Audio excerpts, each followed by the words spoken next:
adjusted my volume yesterday, so everything might be screwed up. Hold on. Test. Test, test, test, test, test, test, test. There we go. Okay. Oh, that got much louder and clearer. Yep.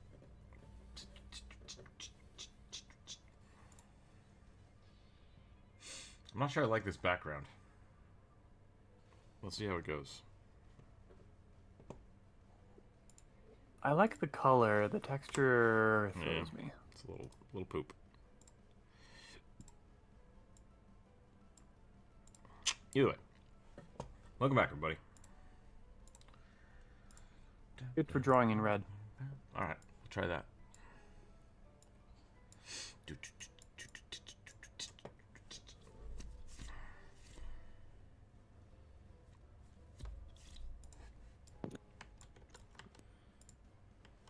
Hello? Yep. Hello? Okay. Apparently my mic does not like being all the way down. I have to keep it at a weird angle. Sounds like you got a bent wire.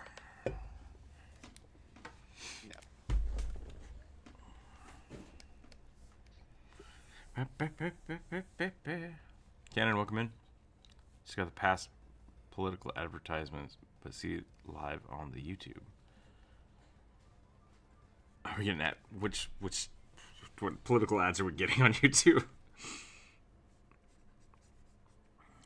I got a Harris campaign I one. suppose it's going to be based on the viewer, not on me, but still. Yeah. Have you decided on how you're going to do live streams drawings moving forward? Not yet, Douglas. Not yet. I'm going to have to wait and see. It seems like people want to see me work on commission stuff, which is usually what I did on Twitch. But, yeah, I don't know. Because the thing I'm worried about most is if we do the viewer suggestion, but then I just can't draw for a day, then all of those... Because that's kind of what happened last week. All of those suggestions just get kind of lost. I'm hesitant to just have people keep suggesting things unless we do like a monthly thread where people can suggest stuff, and then I slowly pick at it, and maybe I'll spend more time on those. That's one option. The other option is that I just work on commission work and projects like that, because then I'm just on my own time, you know, and I don't screw up anybody else's stuff. So those are kind of the options. There's a post on the community forum for people to kind of vote on that, but it seems like that's what people want. You just have to just work on little stuff.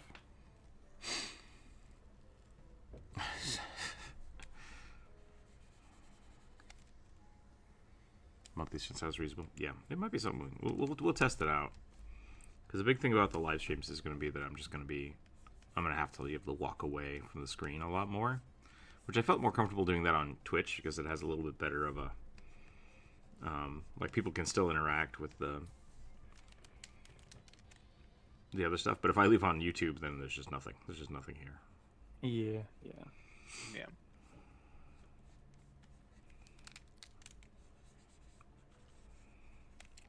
These ears are too big. I've said before that rugby ears can't be too big, but these are too big. They got a little bit Dumbo-sized. If your ears aren't big enough to fly with, are you even a goblin? You're a Verguli, if that's the case.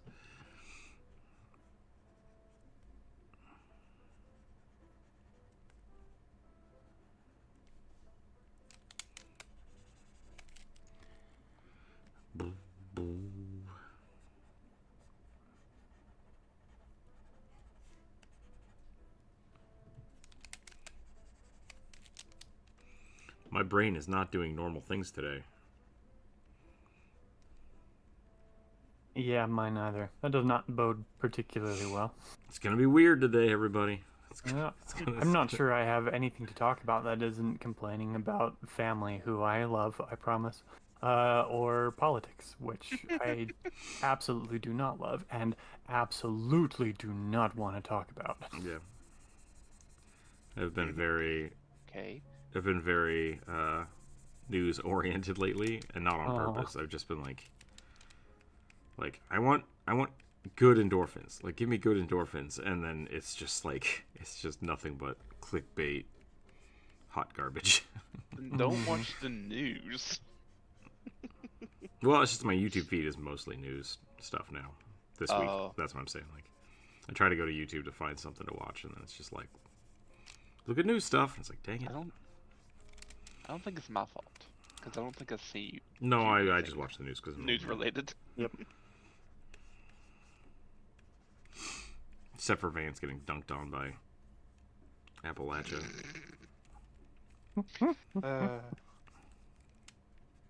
Yeah, no, we don't like him. Like, he's not even from here. Yeah. Carpetbagger? Is that the term, carpetbagger? I did not know who he is. I still don't really know who he is. I just know. And now we've been tricked into talking about politics. Yep. Sorry. Yeah. I will talk about him in a non-political context. Because it's kind of like how we know him on the East Coast side. All I know So is that he may or was may a- not have fucked a couch. Yeah. Which is funny. So he wrote a book a number of years ago called Hillbilly Elegy. Mm-hmm. It's his memoir. However, he quickly realized nothing is interesting about him, so he just starts dunking on Appalachians. And talks like how we're all lazy and we're all welfare queens. Ah, very Reagan of him. Oh yeah. And a lot of people read it because they're like, oh, someone from here wrote a book about here. Let's read it. Then they read it and Fuck this guy. yeah.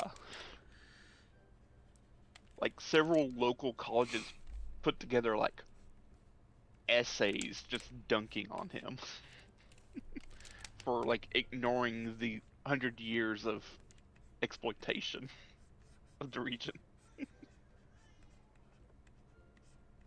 And yeah,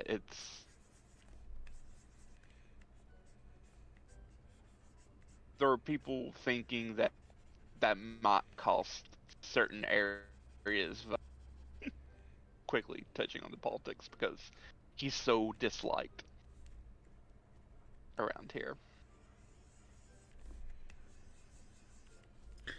I had some friends come in from Idaho, and we talked a little bit about politics again, which is interesting. Because it's like, Idaho is very, very red, but not... They're like old school Republican, which is really weird, because they're like, man, I hate everything about this, but I'm not voting for them other people. It's like, all right, whatever. You do you. They're finally understanding the Hillary Clinton divide. Yeah. Oh, no. Ugh. Sad baby. Uh-oh.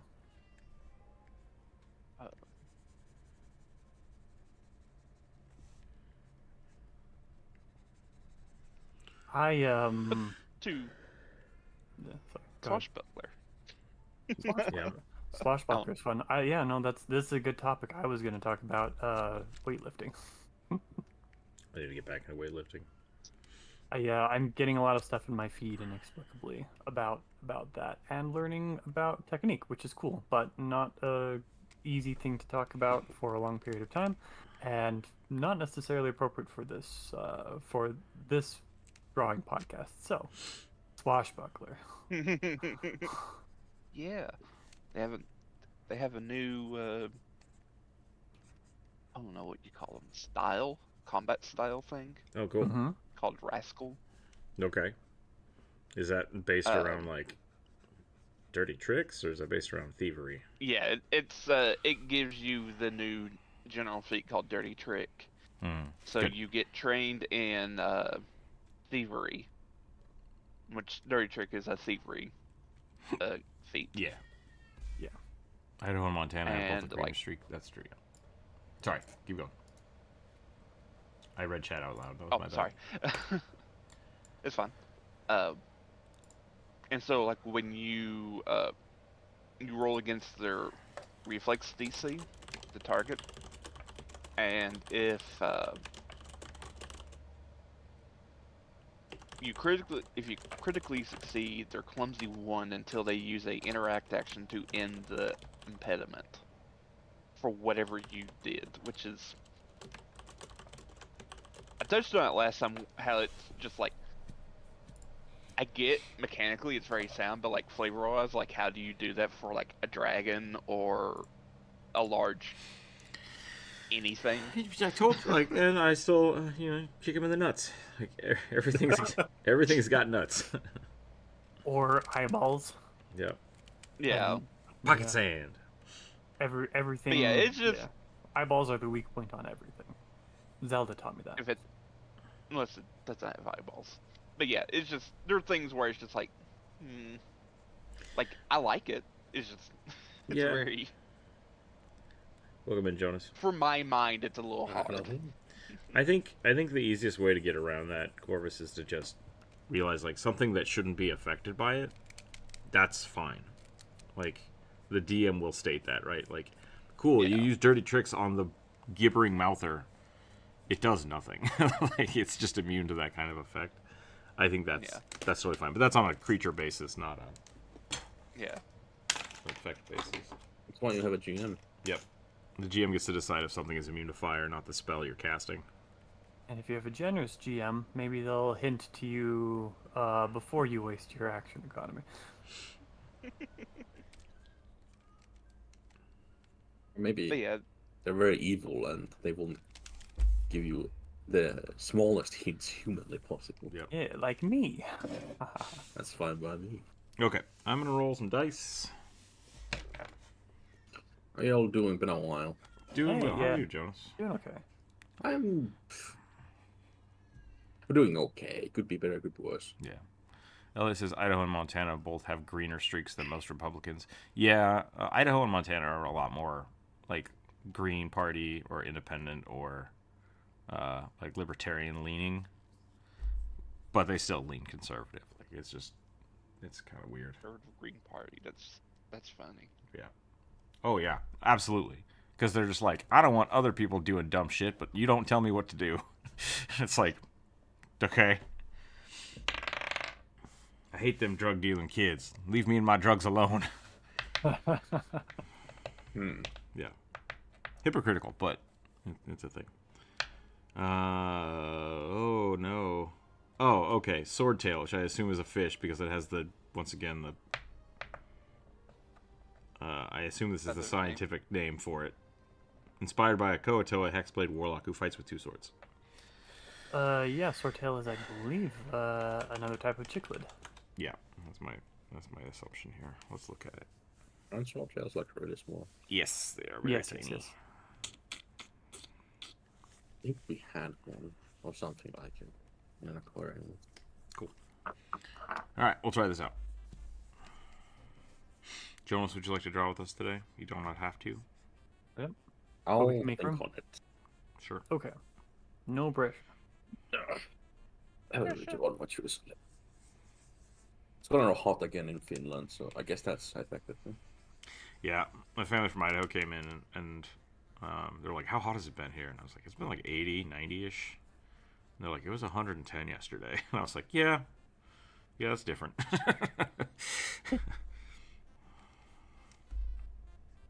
You have humidity though. It's definitely, yeah. I went down to eastern Washington, where it's a lot drier, and it was like 105, and it was like, yeah, this is hot, but it's not unbearable. I mean, it was hot. It was hot, but we were outside and we were hanging out on the porch, and it was fine. Here at like 90, it's gross. It's gross and it feels awful. Yep. It's a lot hotter than I have it here, but still, I'm not used to that.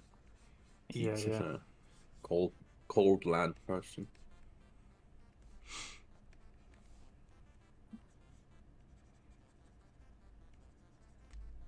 Been like a nice consistent minimum 26. The weirdest thing about temperature is our human bodies don't actually have a temperature sensor. We only can sense like temperature change. Mm. That makes sense, kind of. I don't know if I agree with that. You'd have to explain that a little better. We can tell the difference as like energy leaving us. What would a temperature sensor be if not the transference of energy? Because our bodies are so adaptive, um, over time a person can say like Jonas, get used to a very cold environment and get to the point where it can be -4 degrees Fahrenheit, which is what, like negative, or it's like -9, somewhere between -9 -11 Celsius, I think. Like it can get real cold, but somebody who's doing manual labor outside can still be in their shirt sleeves and working and be totally fine because their body has adapted um, to being able to put or maintain enough temperature output in order to keep them functional within that temperature range. So external temperature matters less than how your body has adapted to it, I guess, is a better way of putting it. So your body doesn't care so much about the specific temperature on the barometer. It cares more about the relative temperature. Got it. How fast you're losing temperature. Yeah. How fast you're or how quickly you're gaining temperature. Okay. Because I was going to say, like, really important. If something is hot, you don't. Well, you kind of get used to it, I guess, but you don't. You can still tell it's hot. Yeah. So. Well, The only thing I noticed was like I was suddenly sweating again. I was like, Yeah. Am I just fat? I think I get what you're saying, Jared. So. Yeah. It's also kind of the same thing with wetness in that, like, we feel wet, but our bodies don't actually have a receptor that senses wet. We sense evaporation, so the cooling sensation, Gotcha. plus the tactile sensation of moisture on our skin is the thing that makes us feel wet. We don't actually have any specific receptors that can sense water molecules touching us. Got it.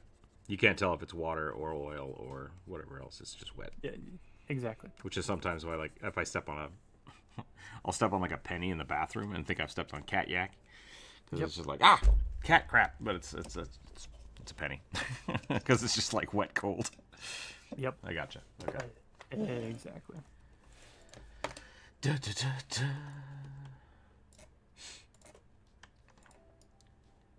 Welcome to the science portion of the day. Yippee.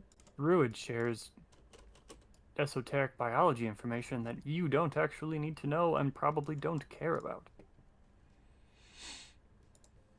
It's something to listen to, at the very least. Yeah. Considering most people listen to this type of stream/podcast just because they need background noise while they're doing other stuff, it's probably fine. I've been trying to listen to Discworld. Oh yeah? And I can't. I can't. Really? I finished the first like chapter thing. There's a couple different kind of stories in it about the same characters. Mm-hmm. And I was listening to it last night, and then I got to the end of the chapter, and I was just like, "Wait, what happened?" And I just zoned out completely. And that's like the third or fourth time I've tried to listen to it. Oh no! I don't know if it's the author or just the way Terry Pratchett writes, but it's like, yeah, I'm struggling. Interesting. I'm struggling. Yeah, I can't really listen to books. I have to actually read them. I've realized. I've never really tried to listen to audiobooks because I generally just kind of prefer to read. It feels better on my brain to have a thing to focus on in order to calm down, in order to crowd out the anxiety and overstimulation brain. So So I've just never tried audiobooks. That's an interesting observation. I have not heard many The only people time complain about that. I've managed to listen to them and have listened to them really is back in the day when me and my dad often like had to drive everywhere, and he always like played audiobooks. Yeah. Yeah. I'm a big Yeah. audiobook before bed, audiobook while driving, audiobook for like if I'm just usually I listen to music if I'm drawing because I'm not paying attention too much. Yeah. Yeah. But yeah, I like audiobooks. I don't have a lot of time to just sit down and read, probably because I'm kind of a shitty reader. Because I'll do the same thing. I'll start reading and then just get distracted and continue reading without actually absorbing any of it. Are there any monsters that changed such a massive amount between editions that you've considered making a part 2 of them? No. That's a good question. Goblins and kobolds, I kind of did. I've talked about them more. But that's more switching between Pathfinder and D&D, because like the D&D goblins and the D&D kobolds just are at odds with the Pathfinder kobolds. Yeah. Which is almost the same as that, because Pathfinder is basically 3.5 edition. And when we talk about like a lot of the videos I've done are already that way. Like for the undead, I like the way the undead were in 3.5. And 5th edition kind of made them a lame. So that's why I touch on them. Yeah, and like they did the remaster of the kobolds after I made the kobold video, so I've talked a little bit about that. But like a lot of the remasters they do are the things that I suggest, because like I feel like a lot of things that get revisited, they get revisited because they didn't put thought into them. And then time, yeah. And so they're like, oh, we need to change this because the community wants it this way, because that's the fun way to do it. So, yeah, I haven't had too many issues of, like, wanting to redo things. The other thing with, like, the slime folk, they started coming out with more things. And now I get a lot of people like, oh, why don't you just do this? It's like, well, that wasn't out when I made that video. But... Yep. So yes and no. Yes and no. Yes. The problem right now is you don't have enough time to continue the Why You Should Play series. Yeah. Not lack of material.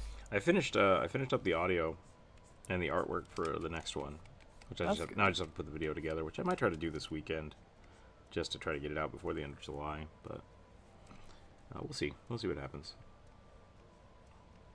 They also just like they've been falling off, which is kind of sad because like I really like them, but long form content is just not as prevalent, especially with D&D. Yeah. Like on average, I've been watching like the Runesmith, and there's one other, with the D&D daddies or whatever. They're getting like they're getting like tens to hundreds of thousands of views per video, but a lot of the other D&D creators, like 2,000 views on a D&D content video is pretty good. Like that seems to be the average. So those mine are getting like somewhere between 1,000 and 10,000 about, which is pretty much the subscriber base. So it's like it's not bad, but it's not. You're getting the D&D nerds, and some of the others are getting the D&D players. Yeah, I think People that's who only play D&D. I think the Pathfinder has a much smaller group as well. Because a lot of the comments I get on those videos are like, "That doesn't make sense. Where are you getting that?" I'm like, "From the Pathfinder book." That's why I said in Pathfinder before I made that statement. But yeah, a lot of people just either don't know what that is or, yeah. Most people don't fully watch the video if they comment. Oh yeah. It's really funny with the shorts too, because like I think people read the title and then they'll comment on the title without actually watching the video, because they'll make the argument that I make in the video. It's just like, yes. Yep. It's like I don't know what to. Yep. You didn't actually watch the video, did you? So it's pretty funny. I mean, hey, at least it's engagement. Yeah. Yep. Nothing wrong with that, I guess. It's just dumb engagement. I mean, to be fair, some of the content I make is pretty dumb. So, like At least Pathfinder they're updates aware are of dumb. it. It's YouTube. It's supposed to be done. So with Elliot, the problem with what Pathfinder did to like the elementals and the planes is they didn't actually change anything. They just renamed things. So like most there and are added 2 new ones. Yeah, I was gonna say they added things like the plane of metal, and what was the other one? Wood, metal and wood, yeah. which it seems nonsensical at first, but those are specifically because those fit within a more Taoist, or they fit within an Eastern elemental chart system instead of the normal Western one, which is the 4 based on alchemy. Fire, earth, water, wood. It's like, wait, what? Wood. Wood encompasses air. Mm-hmm. Yeah. Within. But so for me to go back and change that stuff just because, like talking about a Fritz or Genasi, they're basically all the same. Yep. And so finish yourself. Sorry. No, that's fine. I was just gonna say, like, I could go back and change and like update those for the new stuff, but their effects and abilities are still the same. They're just changing the way they talk about them. Yeah, it's not really adding anything new. It's just kind of expanding what was already there and carrying through a template, basically. Yeah. People that just parrot what they agree with. That's fair too. It might be that they are just agreeing with me in a long-winded way instead of like trying to correct me. But I guess I give people the YouTube comments are not always kind, so I give them a little bit of a bitter taste when I read them. I was just gonna say, you could do a video on the new metal genie can and wood genie can. That's true, but like so here's the thing. Like I think that would be good short content, or maybe I'd make like a very short video for it, because that is something that didn't exist, right? But when I did like the Ifrits, and I did the first one I did was the Oriads. Oriads, yeah. And then I was like, man, I shouldn't have done Oriads. I should have done a Jinn video, or I should have done a thing and then talked about all of them. Mm-hmm. And so I did that a little more with the Ifrit video. I was like, here's how you play a Fire Genasi. And then I talked about, like, you can be any element you want. Like, you just pick it and you go. And they basically have the same kind of stuff. So I could do that. I could go back and touch on each of those. But because I already did 2, I was like, I kind of want to just move on from there. But that is an option. I could do that, because those are wholly unique things. Where you could, I don't know, touch on, do you want to be a Mercury person? Play a Talos. You could write these scripts, Corvus. I will pay you money for them. We'll work out a contract. Yeah. Down at the bottom of the screen, it'll say written by... I was trying to think of a funny pen name for you. I'll just say, you'll have to come up with the jokes. I don't do jokes. I'm struggling with that lately. I noticed that with one of the last videos I wrote. I wrote the script, and then I was like, there's no jokes in this. This is all factual information. Shit. Which is nothing wrong with. It's not. It's just like, I think, like, the biggest influences for me when I started making the videos were like Z Frank and probably overly sarcastic productions, right? It's just like dry, bitter humor and just nonsensical poop jokes. Like, I love it. And so when I write a script, like that is just kind of my humor anyways. But when I write a script, when I'm like really thinking about something, I don't put any funny stuff in it. I'm just like yelling at the page. And so I've actually thrown away a few scripts that are just like, this is garbage. Like, I need to rewrite this in a way that sounds like I'm actually talking about it instead of just reading a book. Mm.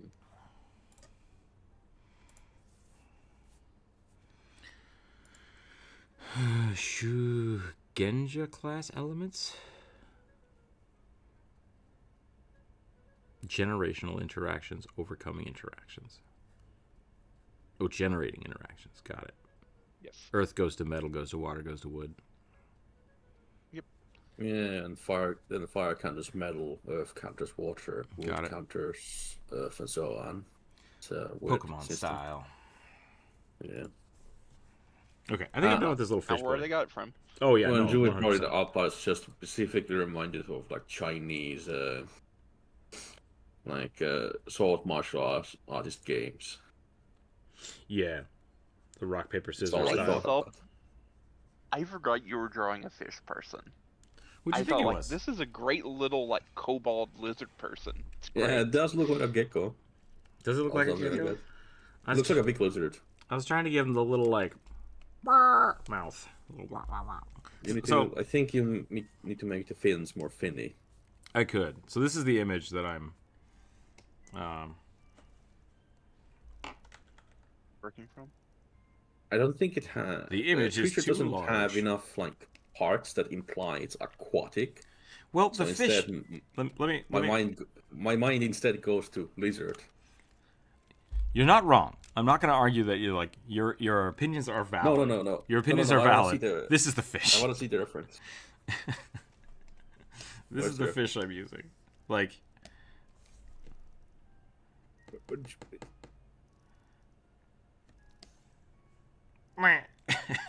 Oh no, I see. Huh? Yeah, that is kind of hard to. it's draw. a very. I'm not gonna say boring fish. This is a very pretty fish. I think. Not a lot to it. Yeah, gills or gill. I could do gills. I could put gills on there. Try that. The gills might help. I'm not sure they would, but Yeah. Hey, Rook, I like there's what you're not doing, much, except like, it sucks. major. Never said Not what that. we're saying at all. Okay, what if I do this? What if I do this? What if I give it more of a bigger fin instead of just the spikiness? I think that Okay. helps. Okay, yeah. I think that helps. Because I like the tail. I like the tail too, where it's just like these whips. But since they want it to be a Locatha, they don't have the tail really. And I didn't want to like SpongeBob it, where the feet are the fins, which is hilarious. And like the people that designed SpongeBob, like good job, like really good job. But yeah. You're right. I think the gills helped. The gills did help. Maybe I now can it make the seems tail a way more, little. but- Maybe if we do the whip up here, and then make this a little more fishy. Maybe it would have helped that I put up my glasses. I can't see what's going on, but I assume you're doing it bad. I assume. I assume it's a lizard.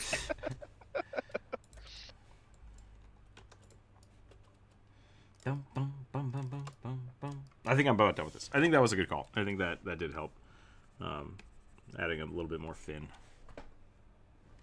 I think the giant eye is just really funny, but it does look a little bit like a kobold, and that's more on the way I draw kobolds than anything else. I think. So who knows? Yeah. I think We were trying not to be mean. it just didn't have enough context clues to give me like the idea what it was. Yeah, that's fair. Okay, rolling dice. Roll a d12, druid. Biggest, burliest barbarian, Shire Horse Centaur Brawler dude. What? What the fuck? Oh, Shire Horse is the type of horse. Is that the ones with the long hair? Yeah, the little shaggy ponies. Little shaggy ponies? Okay. Beefy pony barbarian centaur. Great. Underwater kobold No. isn't a bad reading of this. Better than a Sahagin or a Koatoa. That's fair. I was wrong. It's the shaggy bottomed horse. It's a. Yes. It's the big beefy horse with the boots and the fur. Yep. Bill Bomb jeans. The horse with the booties. Is that why women wear boots with the furs? Because they want to be horses? I wouldn't be surprised, but that might be too sexist of me. What was it? Oh man, Druid, I think you would enjoy the Furies of Calderon series. It's another Jim Butcher book series, and one of the characters in there is like the epitome of horse girl, but not like the European snotty horse girl. Like, she wants to be a horse. It's great. It's really funny because they have spirit totems. She's a horse girl, and I love it. I think you would appreciate it, but I can't say any more about it without spoiling the books, and I think you should read them. So I won't talk about that, but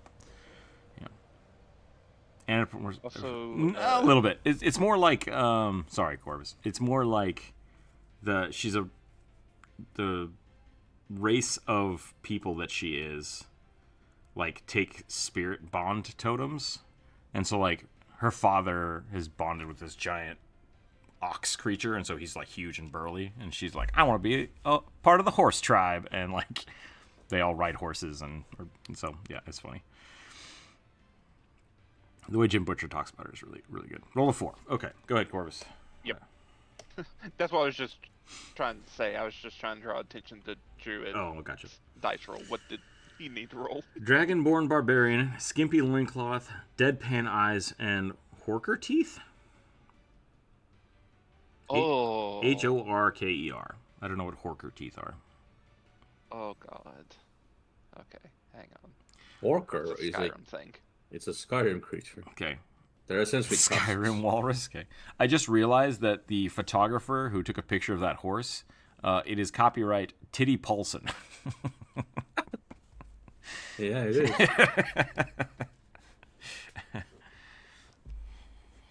What a good name. I hope that's not your mother. I know your mother does horse stuff.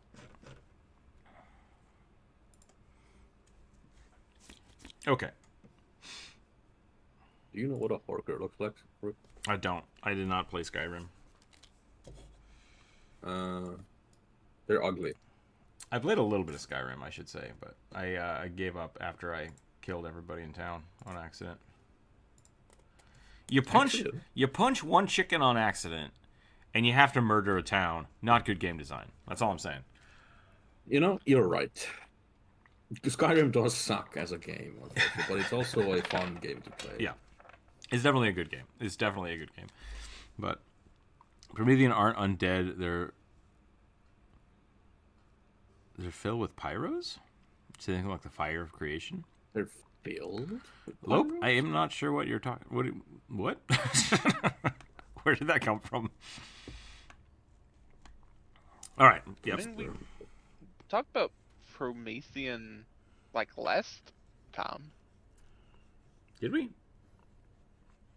I don't remember what the Promethean are. It's like it was the kind of the golem things from White Wolf, World of Darkness. Oh, gotcha. Promethean, it was like the create whatever, the weird. We said they were like Frankenstein.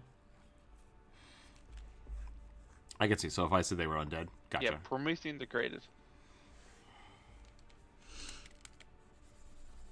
This is supposed to be big and beefy, huh?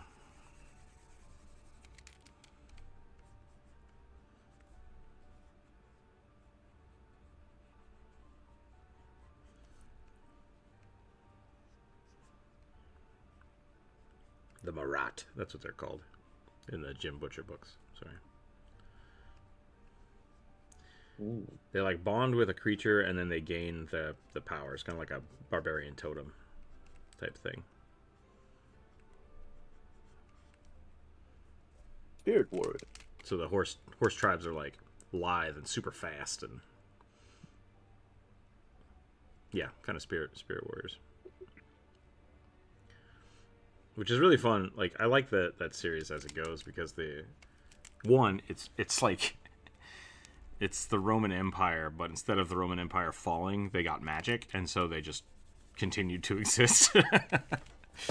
But then there's also like the Marat, which are like these people that bond with the spirits of the world, and then you have like crazy, creepy bug monsters, and then the what are they called? Basically like werewolf people, but they don't shift. They just are big wolves. And then you have the humans in the middle. And whereas these guys bond with living creatures, all of the Roman Alarans is what they're called. They basically get furies, so like spirits, and then they can use them to use magic. And so the Marauder are like, what the hell? You talk to dead spirits? That's not cool. Like, why don't you just hang out with the living ones? That's super weird. And like, that's the conflict. So I like it. Popping to say hi, and I'm like, yeah, no problem, Bionic. I think we're drawing. I assume this shaggy-legged centaur is yours. Is that correct? I gotta figure out how to draw centaurs. I wanted to say something, but I forgot. I'm sorry.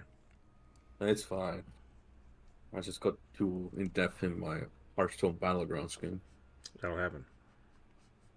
Yeah. I have picked up a commander deck for Magic the Gathering. Oh boy. Yeah. I know very little about Magic the Gathering, but I do kind of understand what you're talking about. So it's a new format I don't normally play, but they made a... It's the big decks with like 4 players. Yeah, it's 100 cards. Each card has to be different. Whoa. Yeah. Yeah, each card has to be different, and then you get one card that you can play. No, lands don't apply for that. Okay. I was like, well, how do you do that with lands? You can have a different... you can have 4 of the same type of land. I think, actually. Maybe not. Maybe you do have to have separate lands. It's like, with Legendary Land, there's a limit.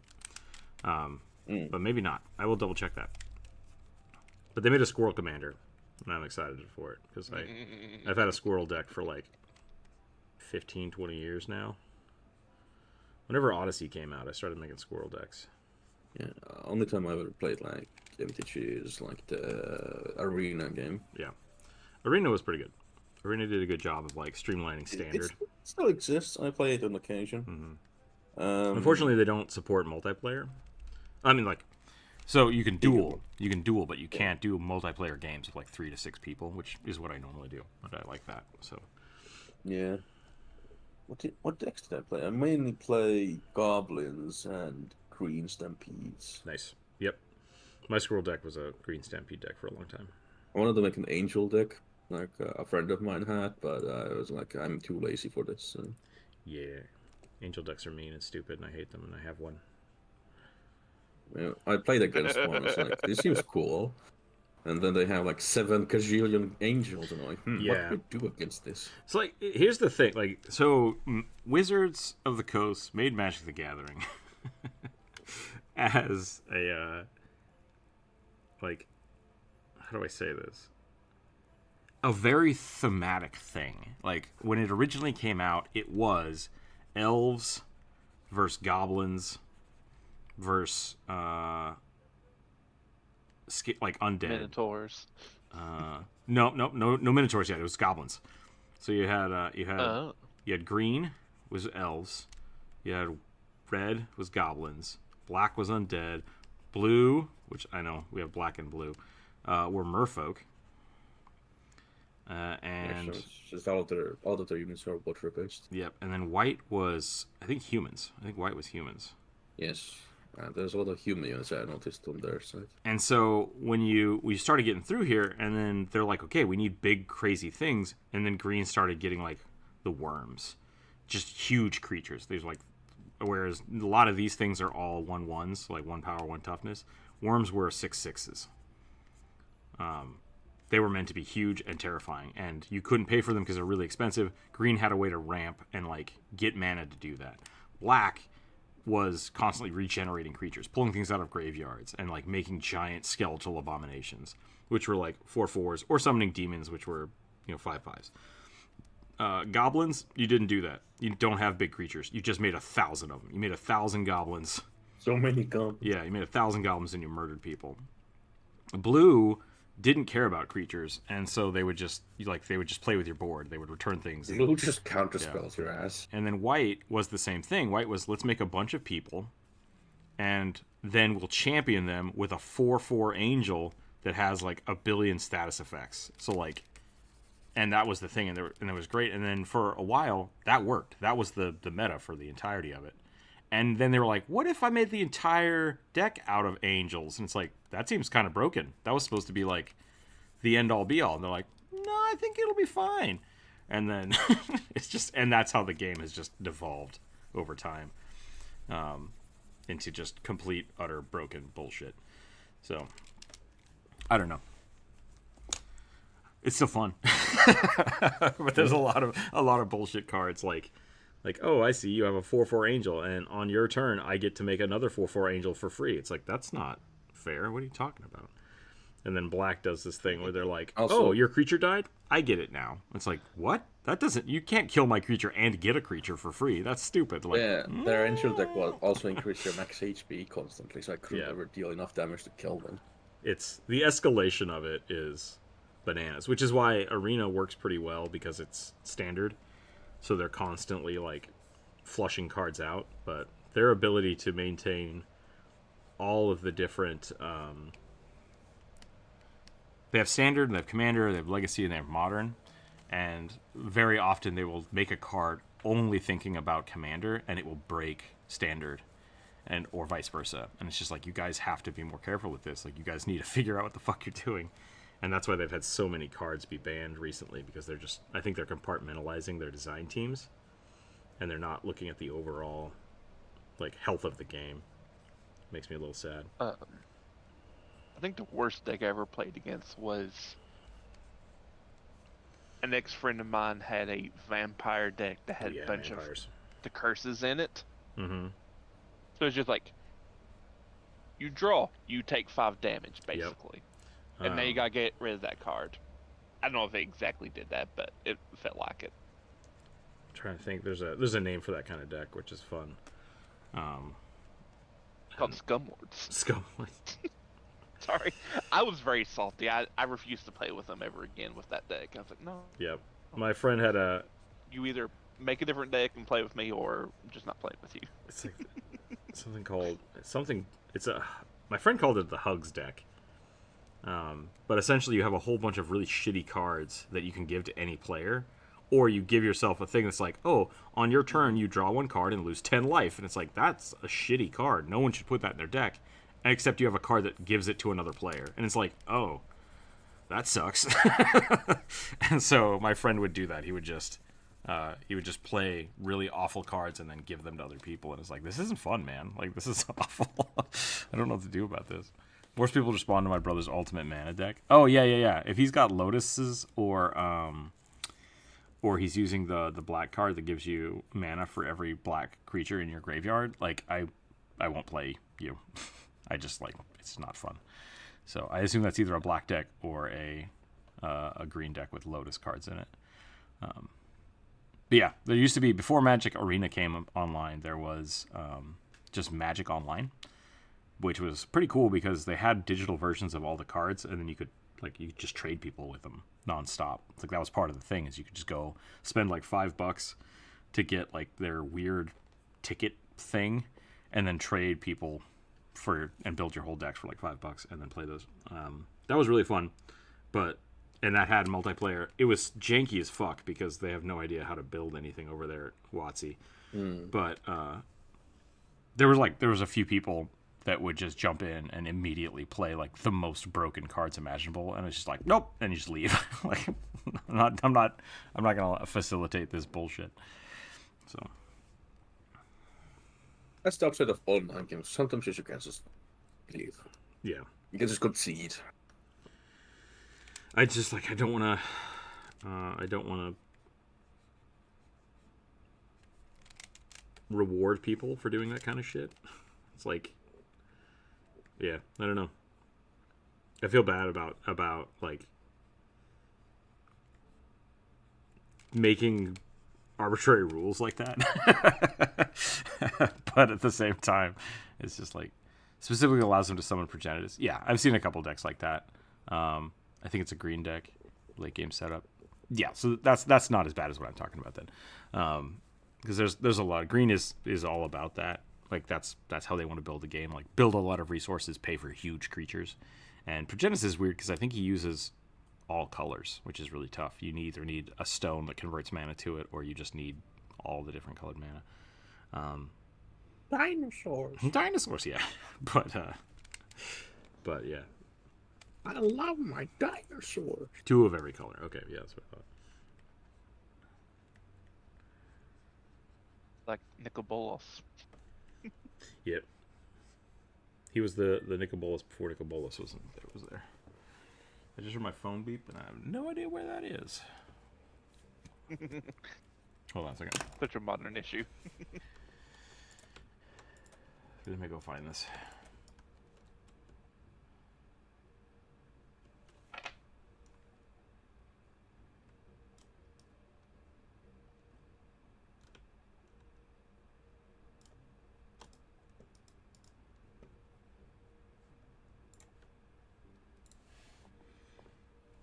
Oh, her teeth are killing me. I bet. I bet.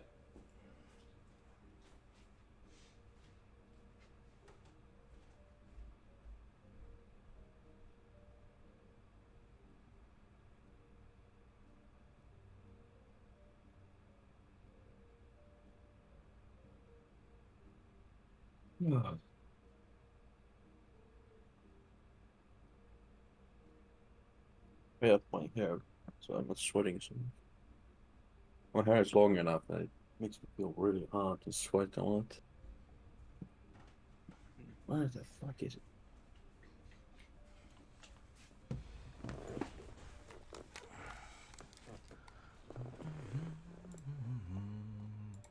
Okay. What was I talking about? Oh, magic. Did we lose everybody because we were talking about Magic the Gathering? Oh no, we might gain some people. The problem with talking about Magic is that if you're not playing Magic, like, it's all just speculative, like, argumentative bullshit. Like, I can complain about goblins and angel decks all day, but, like, I'm bringing nothing to the table. I'm just complaining. I'm back. I'm excited. I'm excited for the squirrels, though. Squirrels are going to be fun. I wish they had more possums. Yeah, I think they only have the one, right? There's 2. There's 2? There's like a possum dealer or something? Let me see. So there were, in the previous one, in like Thunder Junction, there was a giant possum card. Giant possum? Okay.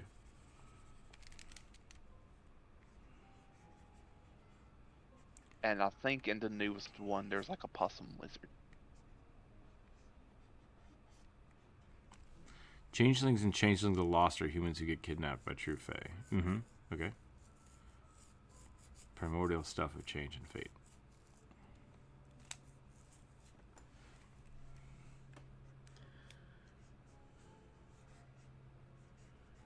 Out of context, a little confused, but that's alright.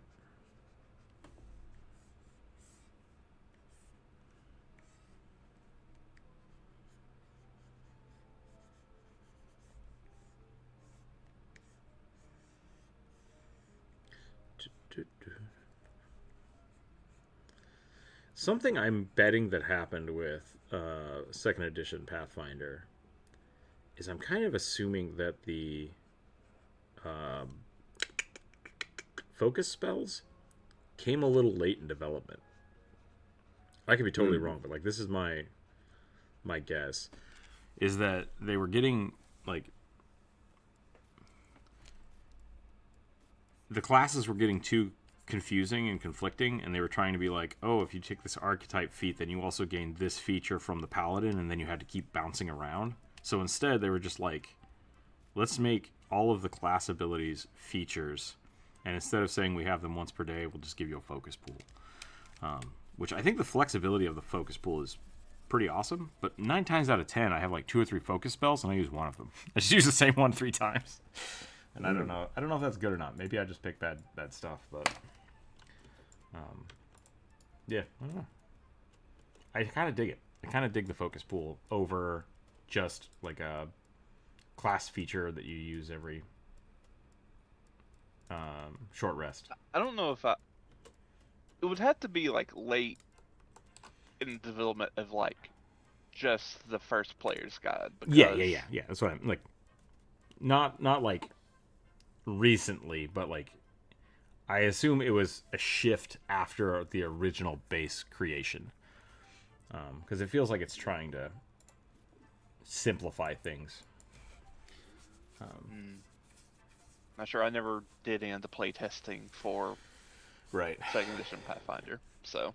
But my argument like before is the new stuff. Yeah. My if you applied the focus rules to D&D, to 5e, the thought process behind it would be like a fighter would be able to, instead of using a dominable at level 9, you'd be able to use second wind twice if you choose to, which I kind of dig. I think that's kind of awesome.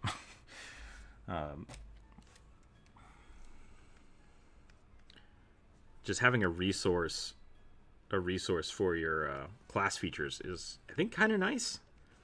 But I wish they had more class feature options then, if that's what you're going to do. And I think that's where this kind of failing, because there's a handful of things that just don't have a lot of options. And with the remaster, I think there's a couple that got some better ones, like the champion. I think was going to be pretty good. Yeah, it feels like they wanted basically to strip away magic from the half casters or 3/4 casters, like the paladin, the ranger, like, and others. The focus casting I have on my champion is, I think, Oracle based, right? Like, I constantly use the Oracle casting stuff, so maybe that's also part of it. Yeah, which that is. Never mind, since both focus pools are derived from your constitution, or not constitution, but charisma pool, so. Because sometimes, if you multiclass into so say if you're a wizard, you multiclass into like a druid, you had to like bump up your wisdom for you can like use their stuff. But if you share the same casting stat, you don't have to. Right, and I think that's a good reason. Like, that's why I like the archetype system over the multi-class system, because it was really hard to be like a druid warlock, right? Like, or if you were a cleric, going from cleric to warlock makes total sense to me. Like, if you're a cleric and you like get tempted by a demon or something, right? Like, that's a fun thematical thing. But mechanically, it's really hard because it just doesn't fit. It would a little more in like the older editions of Pathfinder, because the cleric used wisdom as a casting stat, but then charisma as a stat pad. It's like how many channel divinities you get per day based on your charisma. Same thing with monk. And so you could do that, but in 5e they simplified it so much that all of a sudden it's just like, if you're a sorceress, you can become a warlock, and it's like, okay, I guess that's fine. Or paladin too, but yeah, I mean that's still how that's kind of like how it is in 2e as well, where you have like the multi-class archetypes. You just had to have the stat requirements to take them.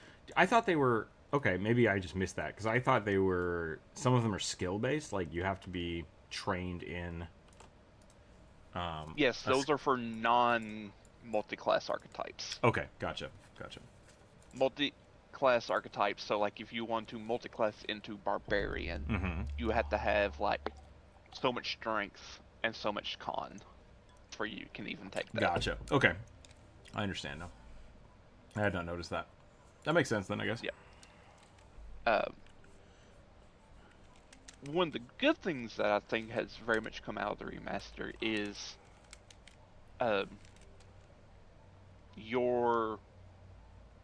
if you're a caster and you multi-class into another caster that shares the same stats as like casting stats as you, the spells that you get from your archetype automatically scale with your normal base class. So that was which something is not how it was in beginning, which was very sad. Yeah, in first edition, when you did something like that, it broke. It broke the game. So if you're a sorcerer, or it's not a sorcerer, like a cleric, and you wanted to go into necromancer, you could also do this as a sorcerer too. Like those both worked. As soon as you start taking the necromancer archetype feat, you stopped gaining like your level 5 cleric spells. That's it. They stop scaling up because now you're taking these and you start getting level 6 necromancer spells. But then all of your spells back here stop scaling, and that sucked. And so you'd have to take a feat that allowed that to happen. And it's like, this should happen automatically. You shouldn't have to put a feat in this because you're not really shifting gears. You're augmenting what you've already done. And so they went back to that in the original, and they're like, yeah, if you start archetyping, fuck your other thing. And it's like, don't do that. And they didn't have this feat, I don't think. They did have what was it called? They have the opposite. So that when you're like, if you start taking cleric levels and then you start taking something else, you can then take a feat to get the advanced version of this to kind of catch this up to your first class. And I'm like, that feels really backwards to me. So I didn't fully understand why they did that. So I don't know. I'd like to see how it plays out now. Unless I said that completely backwards. It made no sense. But. Should centaurs have hairy backs? What do you mean? I think that depends how you want to make them. All right, so check it out. So you got a horse, right? Mm-hmm. Yeah. It's the main you're about to draw. Yeah. So if I do this is a really weird ass horse, but I don't care right now. Horse. Okay. That's a dog. I drew a dog. B. Horse have lots of hair, right? It does this. It goes down to their shoulder, kind of. You then cut off the head of the horse, and you stick a person in it. Does this person have a hairy butt? Or should that go all the way to their head? Like the horse. Does that make sense? Up to the artist. I think that's up to the artist. It does make sense. Yeah. Okay. Elliot, thank you. Let's get interplanar. Verthani? I don't know what that is. You'll have to explain what a Verthani is. Thank you for the $5. I will turn off the ads. Hopefully no more political ads. Cough, cough, go vote. That's important. I can't find the thing I'm supposed to find.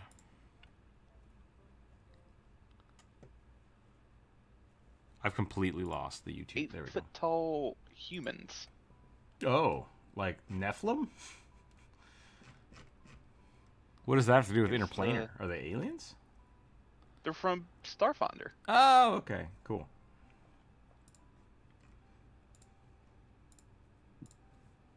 There we go. With delicate features, gangly limbs, mouse-like eyes that are pure black. Space rodents. Well, people with just beady eyes. Space mole people? No, like, I'm literally saying they just look like super tall humans, but with black eyes that are just round. Okay. All I'm saying. Mousy eyes makes, like, I'm trying to figure out what that means exactly, because that to me is like... There's a picture of one in the live stream chat. I refuse to look at it. I'm kidding. I see it. Okay. I think I'm done with this. Horseman. I want to give him a big old club, though, so we're going to do that. Man horse.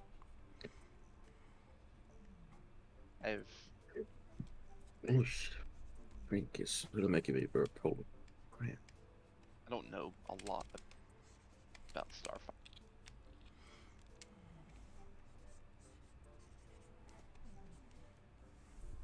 This main question is probably going to be my next YouTube short.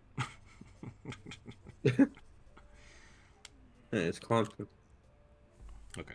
You're just infuriating people with your weird centaur questions. That's because people keep asking me shit. It keeps coming up.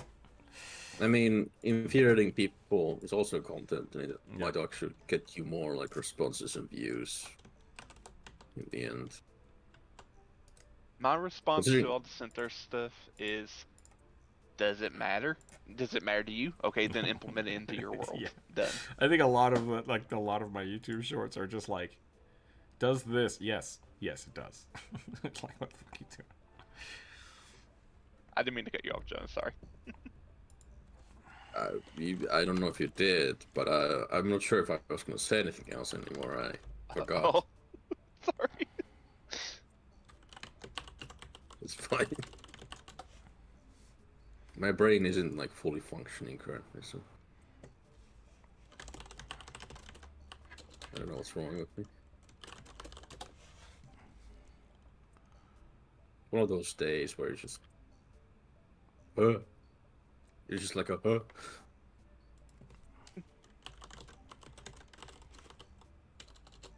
Space Gorons.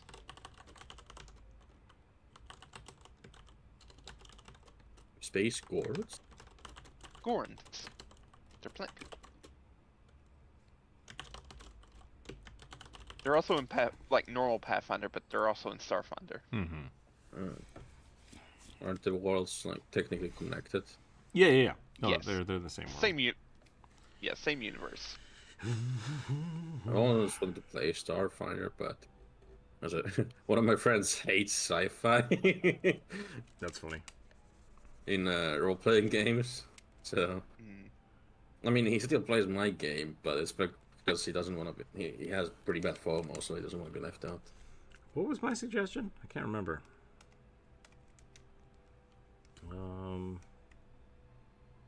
Oh, did I not? I thought I re-rolled. I don't think you did because we got a. Oh! I was supposed to draw. Yeah, the. Yeah. I figured it out.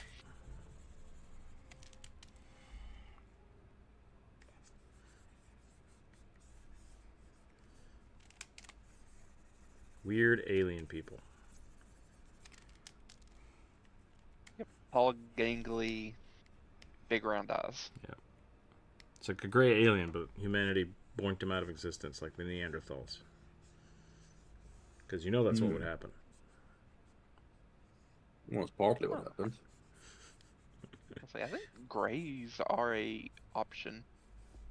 Do they still exist? That's good. Let's see. I think grays are specifically supposed to be interdimensional beings. Yeah. Are gray aliens considered cryptids? Depends who you ask. Because they fit into the occult. Occult. I was going to say fandom? That's not the right word. I think less occult fandom and more or less conspiracy fandom.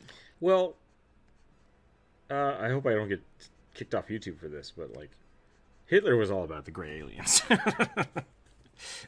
Yeah. Because he wanted their power. Just like he wanted all the other... He was also a massive conspiracy theorist. All right, that's fair. So when I say occult, like, that's kind of what I think about. Just like collections of eclectic power, right? Like, and so when you read about occult things, God, what the hell is his name? There's a famous guy whose name I can't remember now. I guess he wasn't that famous. Well, no, my memory's just really bad. I'm just kidding. Is he the one who wrote about the whole, like, Atlantis stuff? Maybe. It was basically... If not anything, it doesn't anything, matter. Yeah. It they doesn't come matter. up with good content. That's like interesting. You can put into like D&D games. Like, what a wacky conspiracy theory. That sounds like an excellent story for this fantasy book I'm doing. Exactly. But no, the aliens that crashed at Roswell, and just the Greys is what they were called. I think are supposed to be not from space. which is something that like is really weird, but only if you look at them as like an occult thing. The occult community considers aliens aliens, but greys are not aliens. They're interdimensional beings. And this guy, whose name I've completely Still forgotten, alien. wrote a whole book about it, and it's weird. Interdimensional being is still an alien, technically. Yeah, that's fair. So yeah, Uh, no, you're right. You're right. But not I'm extra. being so semantic. Okay, I'm so Yeah, I sorry. guess you are. No, like that's fair because I was gonna say like not extraterrestrial, but that still would count. So it is semantics, but you're not wrong. Not from another part of our galaxy. I'll put it that way.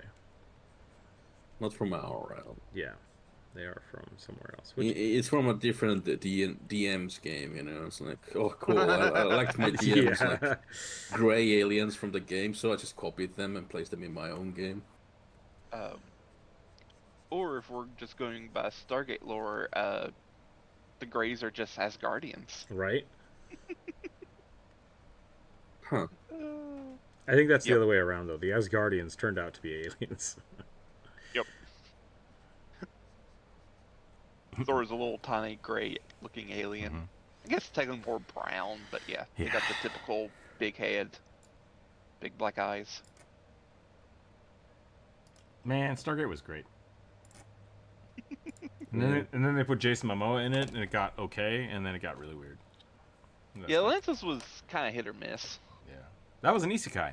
So, I mean, it kind of all was. yeah.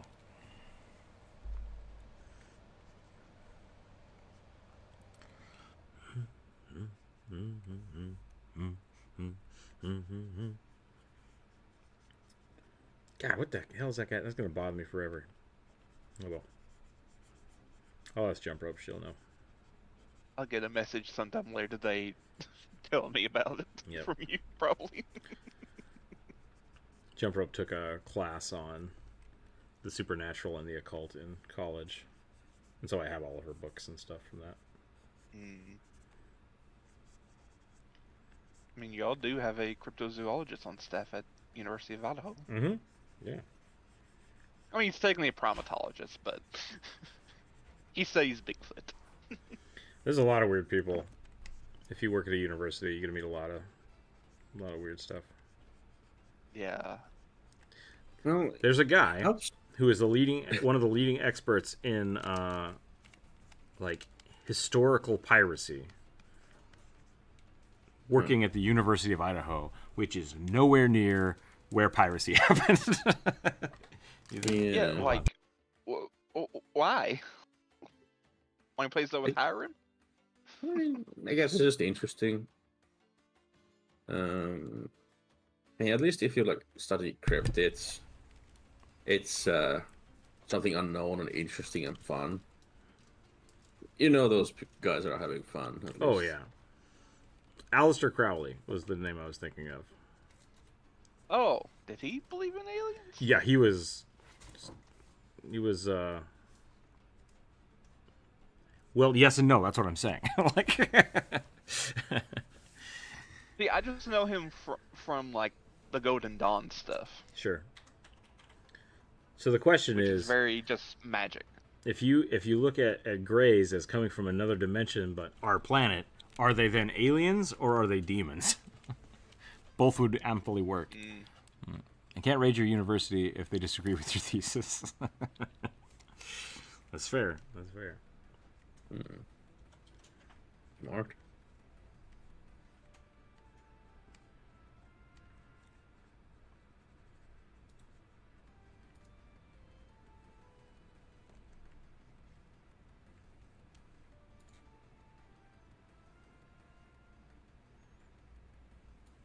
I don't know what I've done here.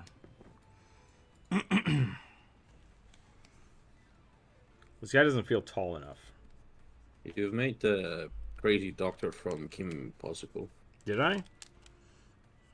Yeah, no, not really, but I just this outfit kind of for some reason made me think of them. Like the first thought. I was trying Probably to make has nothing to do with them, but that's just where my brain went immediately. I was trying to make like a spacesuit. I don't think I did a good job. Spacesuits are hard. Dr. Draken. I never watched Kim Possible. I know the memes. I don't think I've. You're too. I think you were too old. I just never had cable ever in my life. That's fair. So the shows I did watch, like I got to watch a little bit of Courage, the Cowardly Dog, when I went to my friend's house, and like when I was in college, they constantly ran Ed, Edd n Eddy reruns. So I got to see some of those. Billy and Mandy was on. Essentially, I only ever got to watch TV like after school while my friends and I ate dinner. So whatever was on Cartoon Network from like 3:30 to 4 or 5. That's what I got to watch of cable. So I didn't get to see a lot of the like the morning cartoons.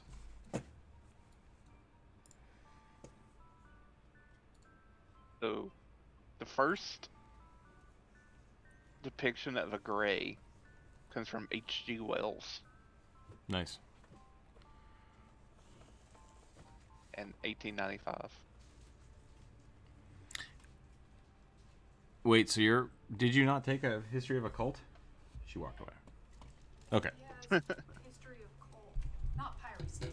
Yeah, I was talking about someone completely different. Okay. Okay. Yes. Okay.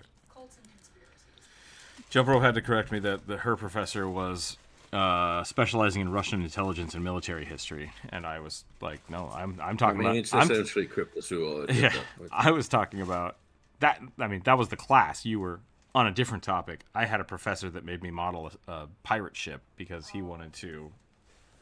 Because he was specializing in a class called Pirates of the Caribbean at a university in northern Idaho, which I thought was hilarious. So. Yeah, that's weird.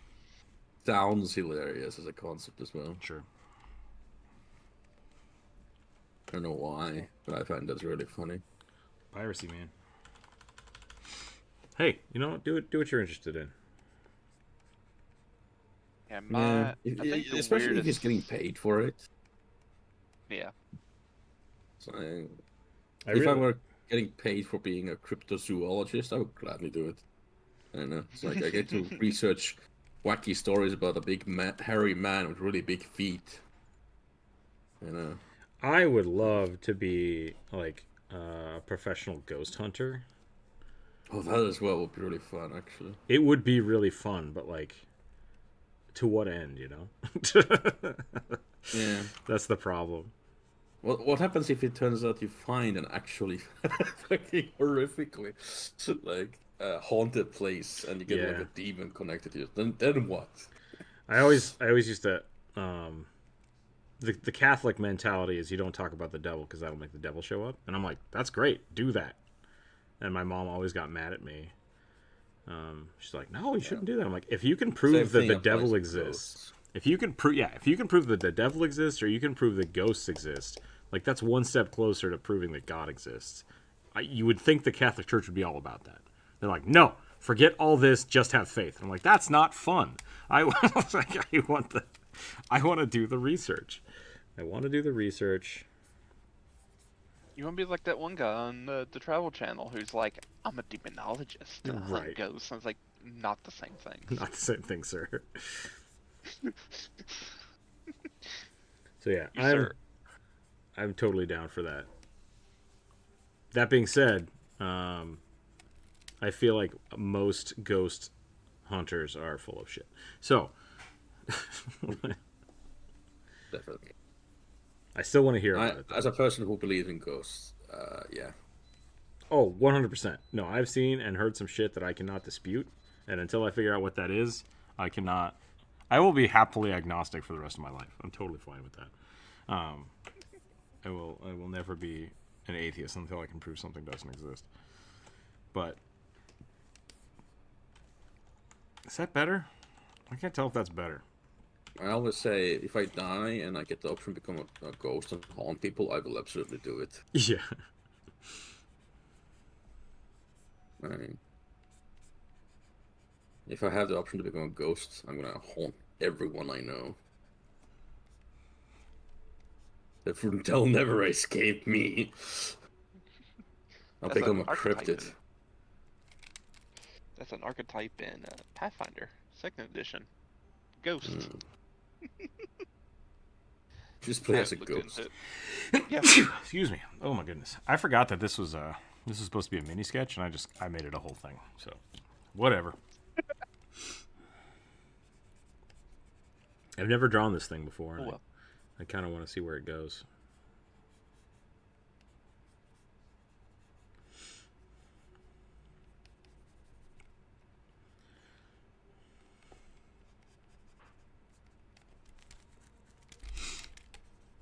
Black eyes, right?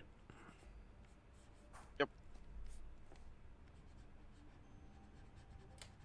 Round black rodent eyes.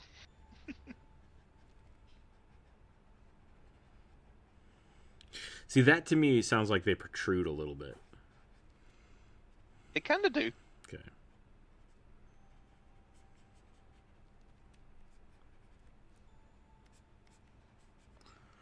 Ba-doop, ba-doop. If I have the option to become a ghost, I'm just going to go live in the woods. I mean, yeah, you can haunt a tree. Forest spirits you haven't made, man. I mean, except that the forests are getting fucked. Oh, I didn't consider that. Could I become a forest spirit? Could I become a Wendigo? I mean, yes. I don't know if I'd want to do that, but... I just need to sacrifice some cats and eat them. No. Yeah. It gets dangerous. Just become a Leshy. You got Wendigos in in Europe, so time to increase that population, you know. People would have guns here, so they can't kill me. I just watched American Werewolf in London, and then when one of my family members came to visit, they saw that I watched it, and they're like, "I want to watch that now." I'm like, "All right." So we watched it again, and I was like, "This is a weird, like this is kind of like the basis for a lot of modern werewolf movies." And it surprises me how effective just getting shot is against a werewolf. And it's like, oh, that's why they didn't do it in America, because they would just die. They'd just all be dead. Yep. Hey, look at that big old wolf over there. Bam. No more wolves. Especially in Idaho. Mm-hmm. Oh, man. Idaho loved and hate wolves so hard. Like, it's amazing. We have to protect our wolves unless they're on my land, in which case I should be able to shoot them for, like, without thought. And it's like, yeah, okay. Maybe you don't have all your cows. Yeah. I was with one of my friends. We went gun shopping the other day, and his wife came with us, and she's never shot a gun before, so she's just like, "Oh, this is great," and looking at stuff and asking questions. And he was like, she started asking about like wolves because they were looking at all the taxidermied animals. My friend was like, maybe we shouldn't talk about that here. I'm like, no, you should. Like, this is the perfect place to talk about whether or not it's okay to shoot wolves. You will get everybody and every kind of opinion here. This is the place to do it. Like, it's so weird. Idaho is so, I don't want to say hunter friendly, but like they understand resource management better than most places I've ever been. Like, looking at legislation and stuff, like Idaho is very, very protective of its waterways, very protective of its its deer populations, and hunting is a big part of that. And so it's really weird to meet somebody in Idaho who like hates hunting because it's so important. Like I've only met people that are like really avid non-hunters after moving out of Idaho. And I think Idaho does a really good job of that, or they used to at least. But a big part of that was, like protecting the land versus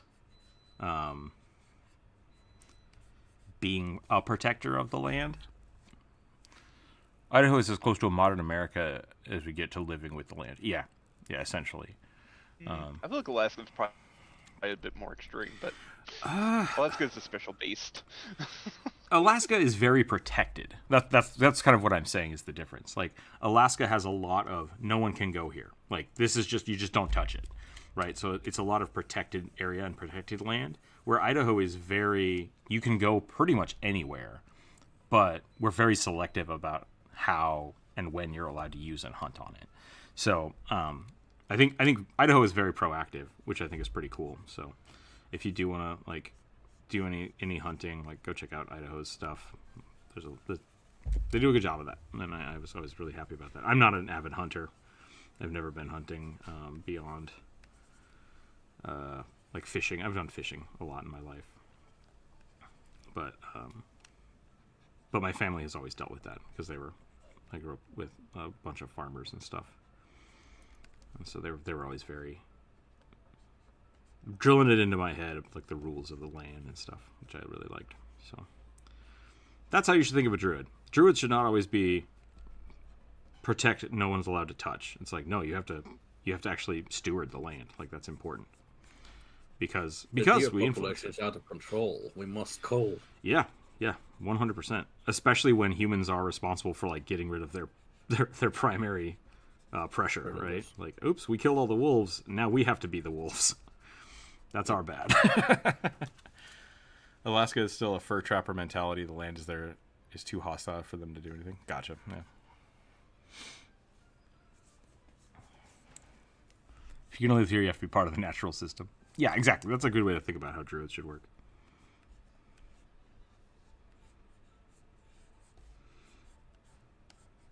That being said, Idaho politics are so fucked up that I don't think I'll ever move back to Idaho. So,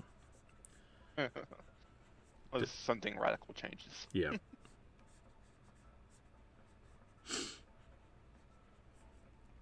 What is the $10 swap artists thing? If somebody does a $10 super chat, Drew and I will switch pictures. I don't know if Drew has actually agreed to that yet or not.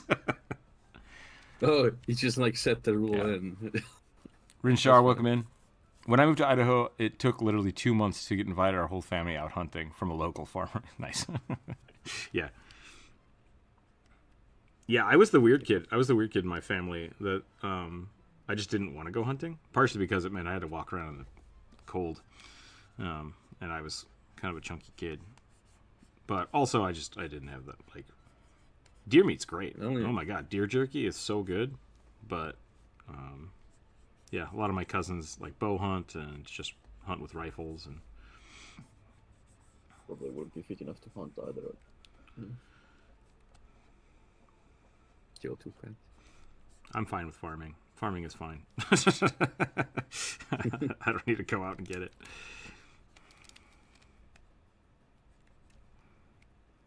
All right, I think I'm going to stop here on this one. Brinshar, I hope you're doing all right. How are you doing? Hope your day's going well.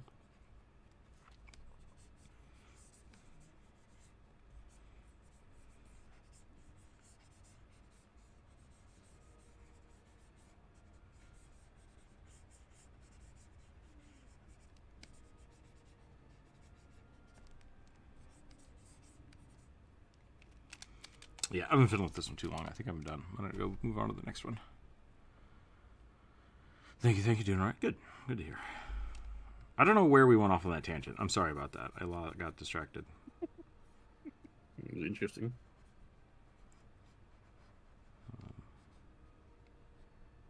Yeah, I don't exactly know how we landed there. I think I feel very... Oh, because we were talking about... went gun hunting. We talked about werewolves. Yeah. And Idaho having too many guns. Idaho. Yep. Oh, too many guns. Idaho. Me saying if I could become a cryptid Wendigo in Europe because no one has guns. Yep. And that led to my friends going gun shopping with me and having way too many guns in Idaho. So I see how we got there now. Be responsible, people. Apparently in Washington now you have to go online and like take a hunter, not a hunter safety test, but like hey, watch these videos. Okay, now you can go buy a gun. And they make you print off this little piece of paper that you have to take to the gun store. And I was like, huh, all right.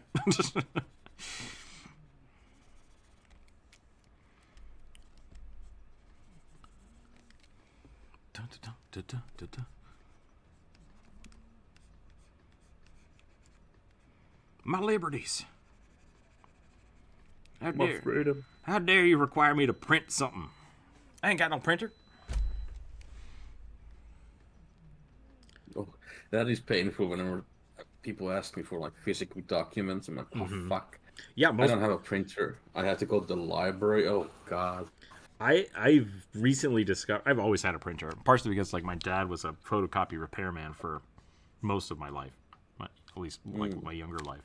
So like I have just never refuse. not had a printer, and my printer broke a little while ago because just I bought a new one and it broke, and I had to they were sending me a new one, and I'm like, I need to print something, and so I called all of my friends, and none of them had printers, and I was like, what is happening?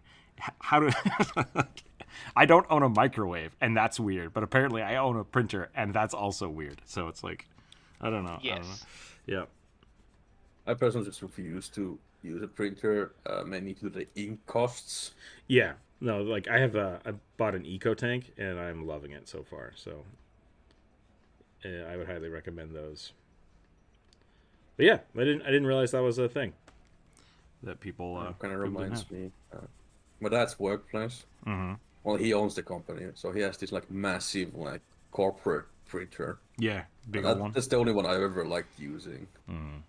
In a world that's increasingly paperless, printers aren't worth owning for a lot of people. Yeah, that makes sense. I guess I just didn't think about it. I print stuff all the time. Like it's a lot. Yeah, because you print off stickers and send it to people. Yep, I print stickers. For you, I it print makes cards. sense. You're an artist. It's a fair point. It's a fair point. Microwaves, though. It would be weird to print out my own art, though. I've never thought about that. Huh. It's always funny when is that, someone new comes to my house and they're just like, "Where's your microwave?" I'm like, "I don't have one." Like, "What happened? Did it break?" I'm like, "No, I just don't have one." How do you warm up your food? I'm like, in a pan? In the oven? I don't know. The normal way? Yeah. I mean, the only time I use microwaves is like to reheat food. I never like cook with it. I think microwaves like- are good for. This is gonna sound awful, but I think you guys need to know. This is information. Most restaurant foods that are like nice and cheesy and gooey or like uniformly hot are only that way because of a microwave. Like that's how sense. you get a good like things like lasagna. You can't make lasagna to order. You have to cook it earlier, and so then you heat it up, and then right before you serve it, you microwave it so that everything gets like melty and gooey, which is sad, but it's how it works.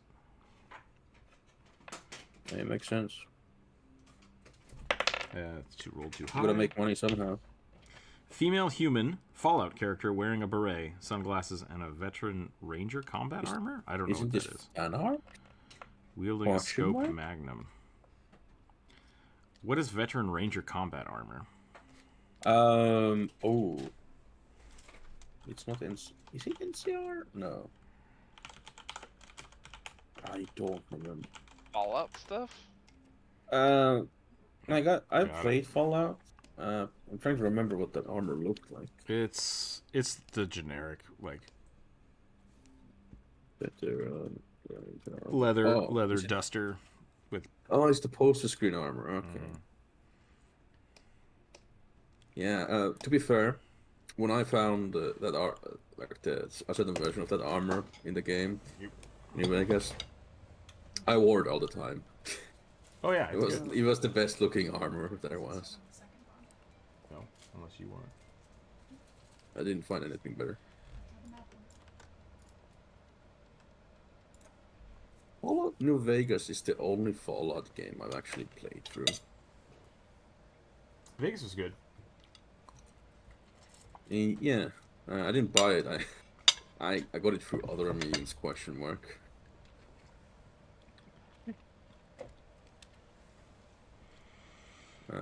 It's great though. I did buy it afterwards, just to own it. Because it was that good. I've done that. Back in the day, that was my jam. You would borrow a game, and then if you really liked it, you'd buy it later. Yeah, that's like games are like I don't have a ton of money like spare. I'm too lazy as a person to work that hard. So I'm like, so long I have enough to be fine, I kind of just, do my way things. I lost the YouTube chat. Hold on a second here. I really keep losing the chat. Because I tab out and then it kind of rearranges the order of things. That's Microwaves are great for cake. What are you talking about? what? Who said that? Like, you already cooked the cake and then you heat it up? Because that would make cake? sense for, like I said, once again, making something melty. What kind of cake are you eating? What? Oh, okay. Well, I guess some cakes you do heat up, but I never reheat a cake. Like a lava cake at a restaurant? Microwave. Never had lava cake.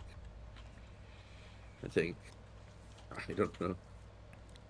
My mom had a phase where she made like a lot of cakes and sold them for people, like really pretty ones. Yeah. Unfortunately, because of that, I don't like eating cake anymore. You can bake a Too microwave much cake. cupcake from scratch in like 2 minutes. Weird. Yeah, I've never done that. Ugh. I Ghost don't- is I don't better know. than forest spirits, which is better than wendigos, which is better than werewolves, which is better than guns to hunting. I understand what you're saying. Okay, so that was the train of thought. Sorry. My uncle lived up there. Was the biggest conservationist that I never known. Loves to hunt and fish. Finding sustainability is increasingly important. Yeah, exactly. That is it. Sustainability is key. That was a big part of like what I worked with at the University of Idaho, was trying to help people understand like the fisheries and the salmon populations and stuff, because it's important and Idaho cares about it and they're willing to spend money for it. Good on them. Mhm. Good on them.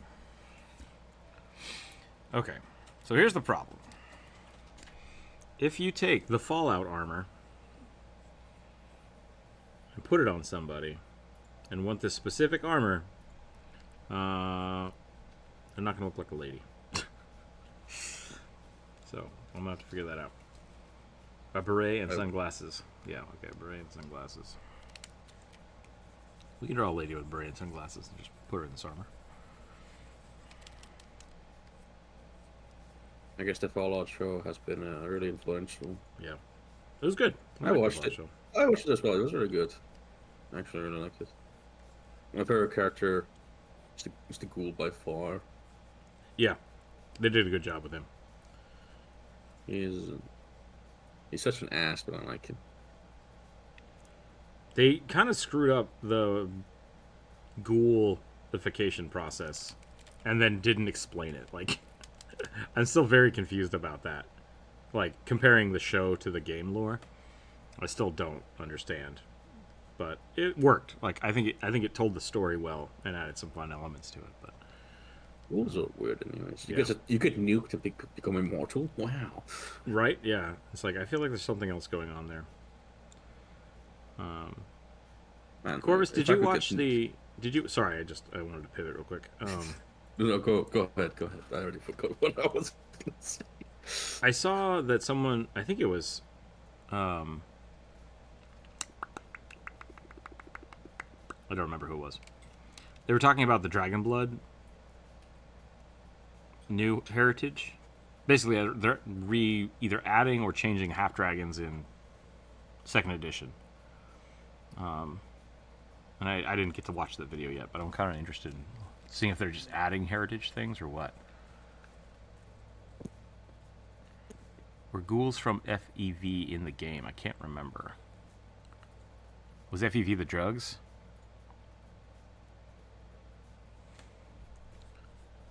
Oh, Fallout Vegas. Some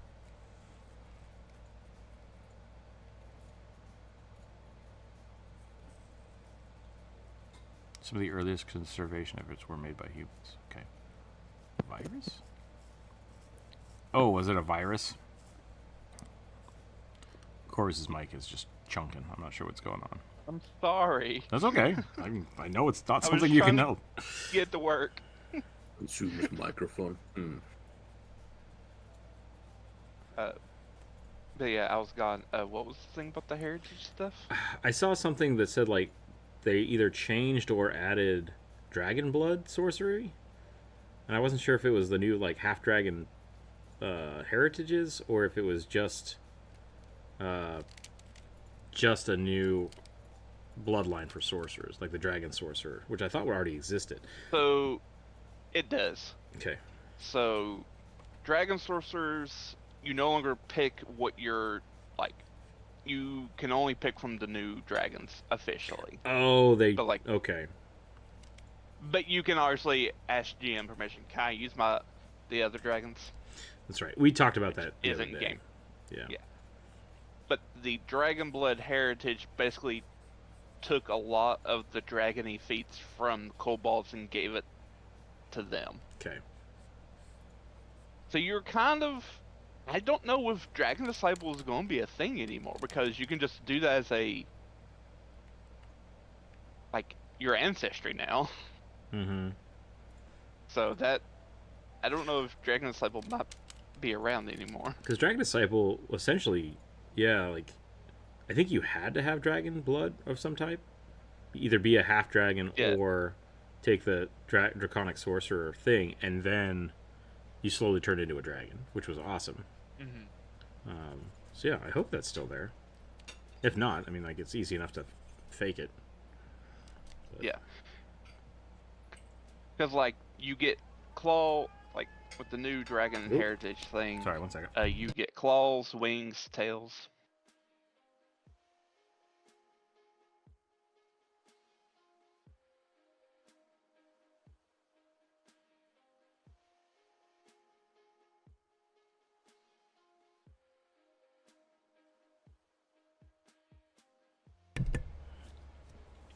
Oliver, welcome in.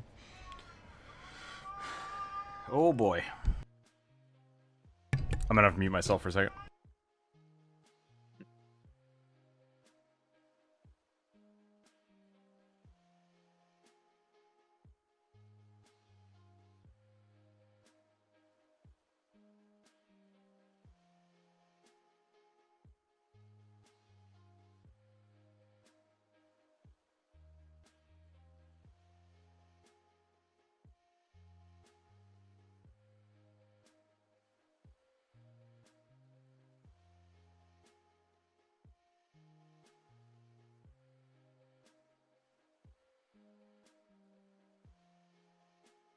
The kiddo, like, this only happens during the day. While he's taking a nap, will just start, like, really angrily crying. Like, never ever cries like this normally. Only when he's asleep. And then we would just go wake him up and then he'd be fine. But I was reading something that was basically saying, like, he might just be having a nightmare, and if you wake him up, like, that's bad, because then he's awake. Like, he might need to keep sleeping. So it's like, do we just stare there and watch him cry for a little while? We're trying to figure that out. It seems mean, but at the same time, like, he's not hurt.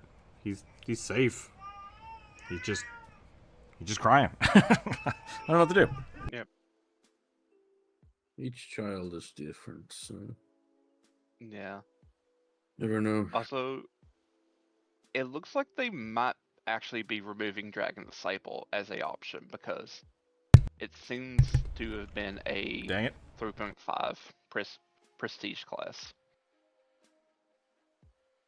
Man, I like my dragon stuff. I mean, you can still be a dragon barbarian. Yippee. Yeah, I would bet that, like, I'm betting that they've removed it as an archetype and would just put some of those features into the heritages. Because like I was looking at the kobold things, and one of them is like, oh, dragon breath, and then at level 10 it becomes better, or you can get the dragon claws, and so it's like that's essentially the same thing. Though that's now been removed from kobold And just- and moved to the dragon blood heritage. Okay, that makes sense. So that would essentially be the same thing. You can have it with any class now instead of it having to be based around the sorcerer, which is cool because that was always a problem. Rinshar says that goes all the way back to 2E. Who's your favorite route? Nice. Yeah, Jump Rope has played that many, many times.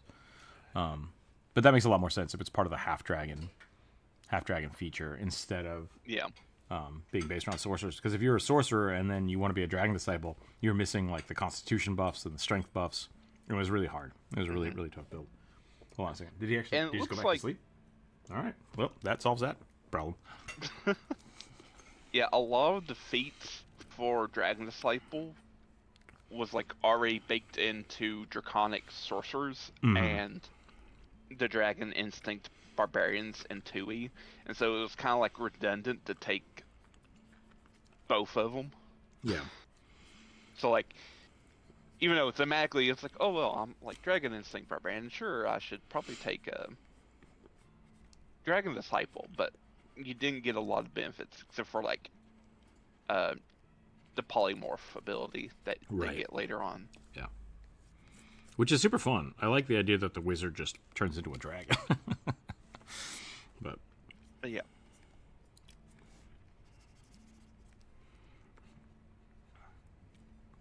so with the new Fallout show, I did enjoy it. I enjoyed it a lot. But like the Brotherhood kid whose name I keep forgetting. I don't remember the other. I kind of just didn't care about his storyline.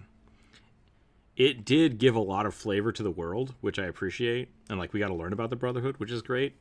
But like him as a character felt kind of wishy-washy to me. And it bummed me out a little bit. It did really feel like he just existed to expand on the Brotherhood. Yeah, because like he kind of has this like no character growth, a spike of character growth, then reverts, then goes back to here, and then does that again. It's just like you end in the same place you started with him, and like this would have been a cool point to have him continue on with the main character, or this would have been a cool point to continue on with the main character and then deal with the fallout of no pun intended, the fallout of the of him like leaving the Brotherhood. But they didn't. They're just like, whatever. And I was like, weird story choices for him. Yeah. You expect he'll be a major Probably villain just- later on? Yeah, I don't know if he'll be a major villain, but I'm sure. I feel like they were just using it to build up conflict for the next season, and it's like, Oh, roll the 6. Sorry, Jared. A mutated halfling alchemist. How vague. Yep.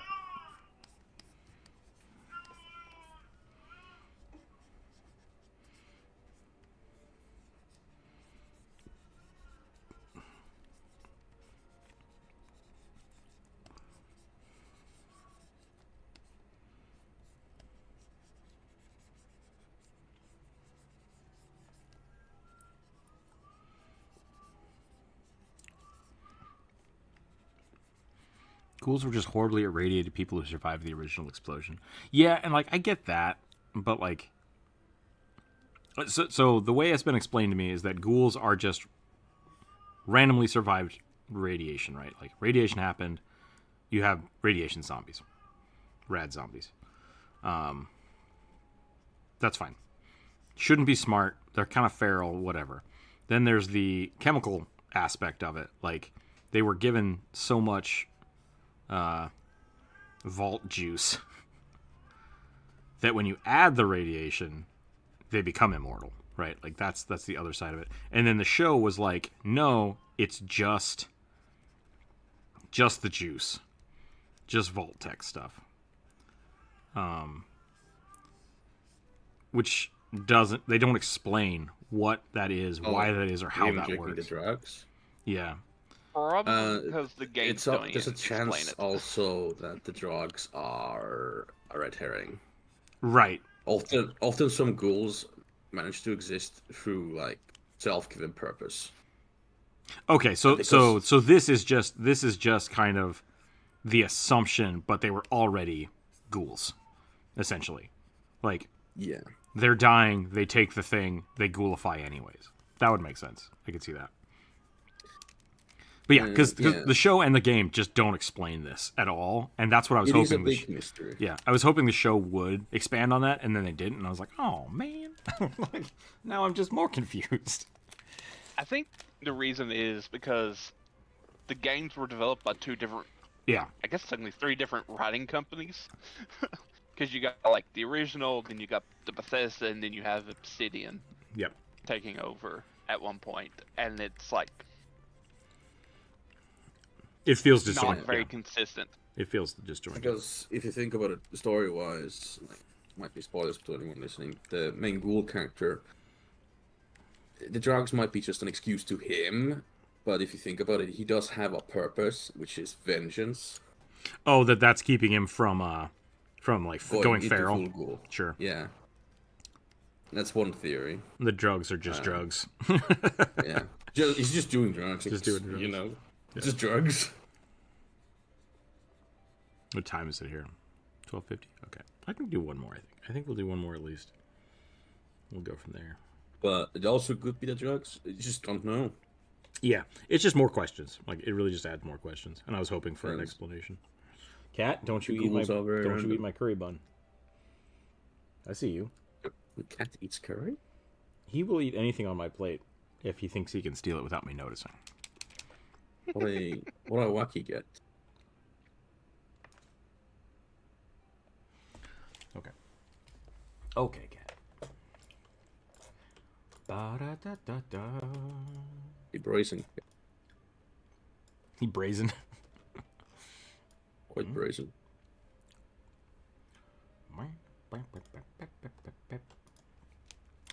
I'm not on a chocobo, shut up. Okay.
Okay. That was weird. Mm-hmm. Sometimes my tablet will... Explode? Well, like, so I have my tablet, and I have Aggie open. And I have all my tabs and stuff up here. And I'll be drawing down here on the screen, and the mouse will be like, I'm over here for a minute. It's like, what are you doing? Like, don't... That's not what I want. Just desyncs for no apparent reason for like 2 seconds, and then it's fine. It's very weird. I don't know if it's an Aggie problem or a tablet problem, but yeah. Just a problem. Just a thing. Just a thing that happens.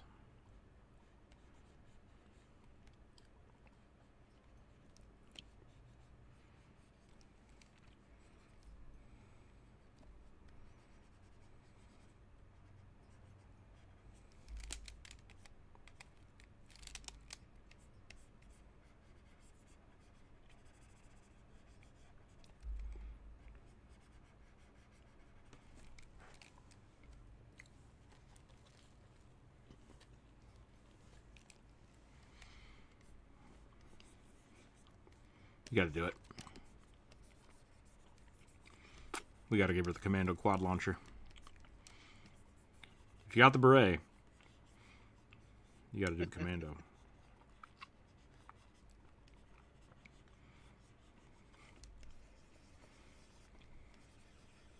In my opinion, Fallout can be divided between stuff written by Chris Avalon and not. Fair enough. I feel the same way about the Halo. The Halo series. It's like stuff written by the original authors and Bungie, and then nothing else. Like I don't even care about any of the other crap they've come up with. Not that I'm opposed to it. A lot of people feel about like the Elder Scrolls stuff some days. Yeah. Like if it isn't written by Michael Kirkbride, it's not worth reading. Sure. And like I don't want This to. stuff is weird. I don't want to be like totally shut off to it, because it's the same thing with like the new Tolkien stuff, I guess I shouldn't say Tolkien stuff, the new Lord of the Rings stuff that's not Tolkien. It's like, I can enjoy that for what it is, but I also compartmentalize that it's not Tolkien. Ooh, fan fiction. So, I can do that though. I'm pretty good. D&D now word. Ooh, fan fiction. Mm-hmm.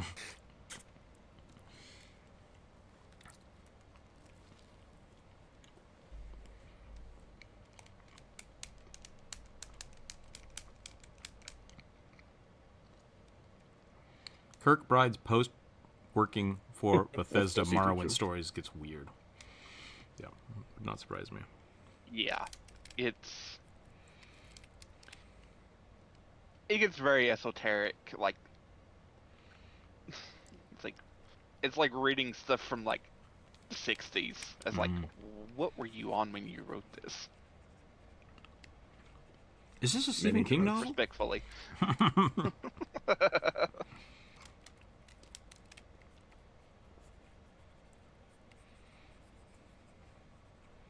Okay, I'm done with this one. I'm going to do one more, and then I think we're going to call it for the day. An awakened teddy bear, but it's all creepy looking, and it has one human eye peeking out of the zipper on its chest. Okay, well, that's not where I thought it was going to go, but here we are.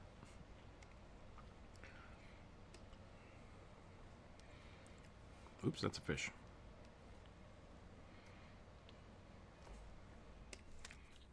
Oops, all fish now. Yep. Elder Scrolls is a different game edition, changing the mechanics of the world. Yeah, I can see that.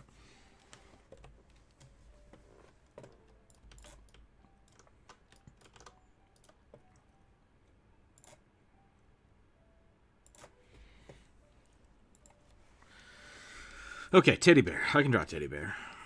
You just gotta draw a rugby.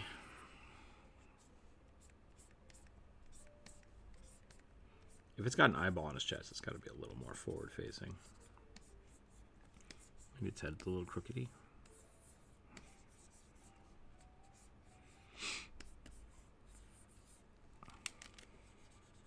We got a random, like, hand-stitched teddy bear in the mail, and could not figure out who it was from. And we're like, that's weird.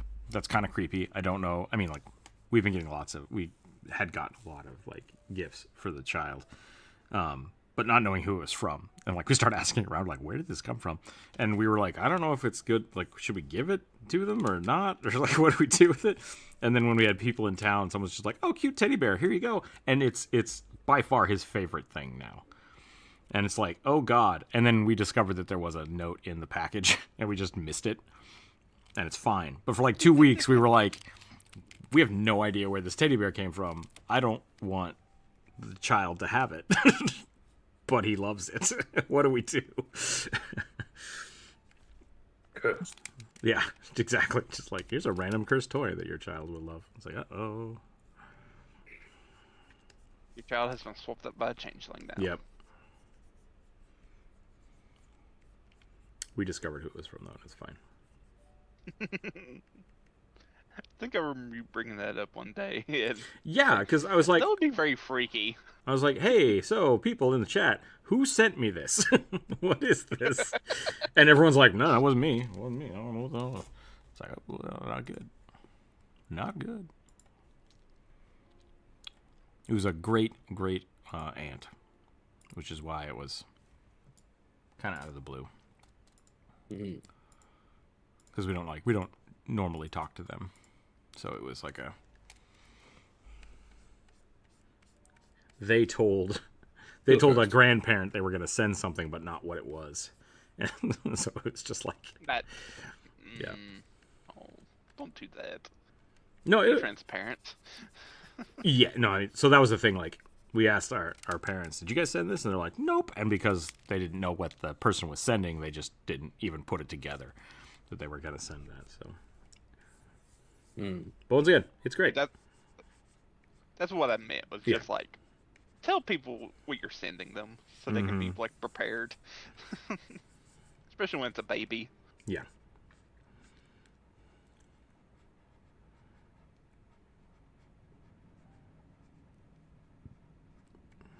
And who knows? It could have been like from a mysterious murderer who's set their sights on you. Mm-hmm.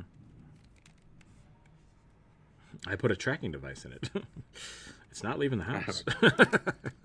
It's got a camera in it.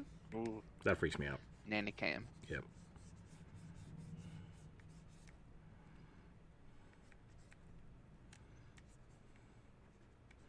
It said cute, but then it said eyeball on the chest, and so I don't know if I care to even try to make it cute. I Kind thought of. it said creepy. Did it say creepy? Okay, that makes me feel way better.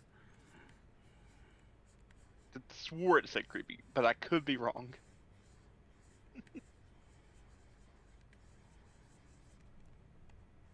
Mm. Have you guys ever seen the movie? Is it The Hole? It might be Hole. Let me look it up. I've seen the movie Holes with Shia No. LaBeouf. No.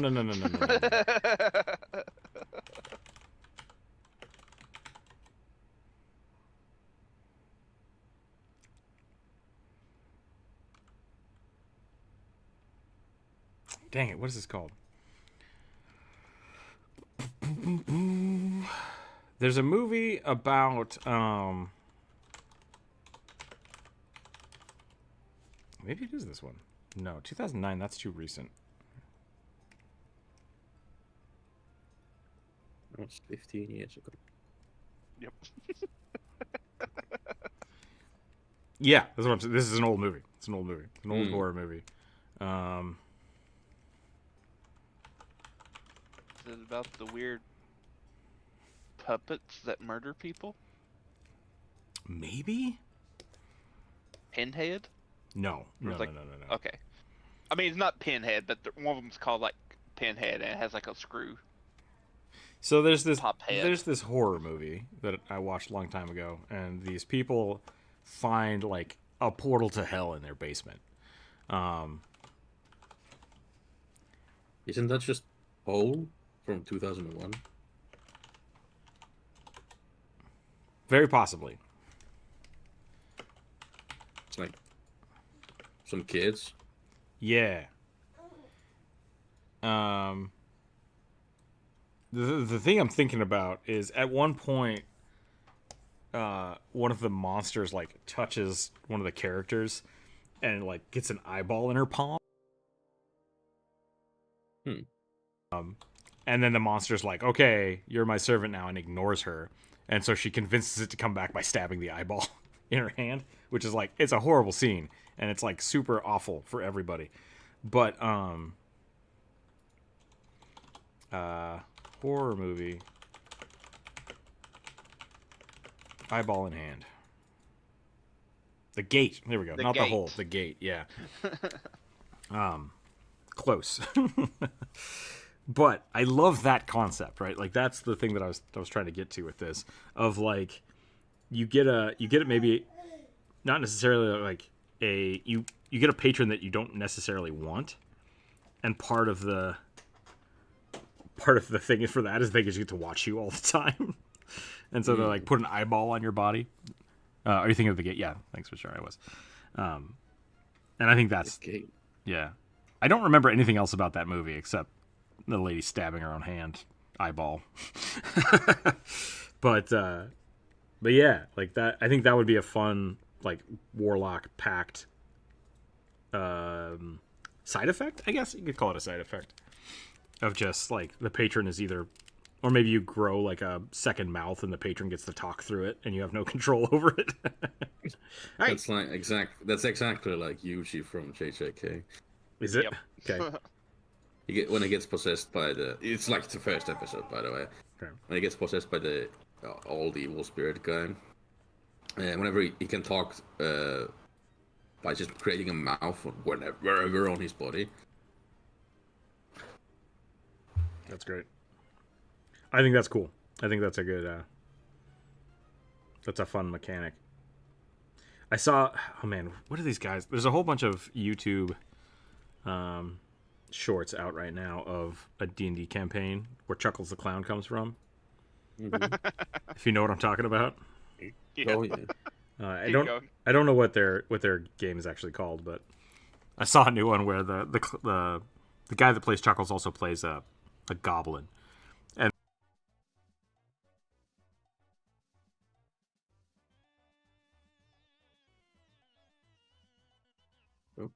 and like riffing off each other, that he'll start talking to the DM and all the other characters are like, who are you talking to? What's going on? And I love it. I think it's great. I kind of want to start watching their live plays, but I might have to go back and watch some of those. Do you keep like breaking in and out, like Uh-oh. for like a good? I thought my internet died. It might be my internet then, so I might need to call it here soon. One of the characters in that starts is given the ability to break the fourth wall and talk to the DM as the player, as the character, and I think that's really funny. I think that's really funny. So I love that kind of weird warlock patron bullshit that just like fundamentally breaks the game. Like lets the DM do more random shit to the players. You as the character, like not you, but the character's like, DM, can I have advantage? Yeah. Please. I would like to re-roll that. What are you talking about? Why are you looking at that wall in the corner? Yeah. That's a great short. Somebody animated it. I love it. Yeah.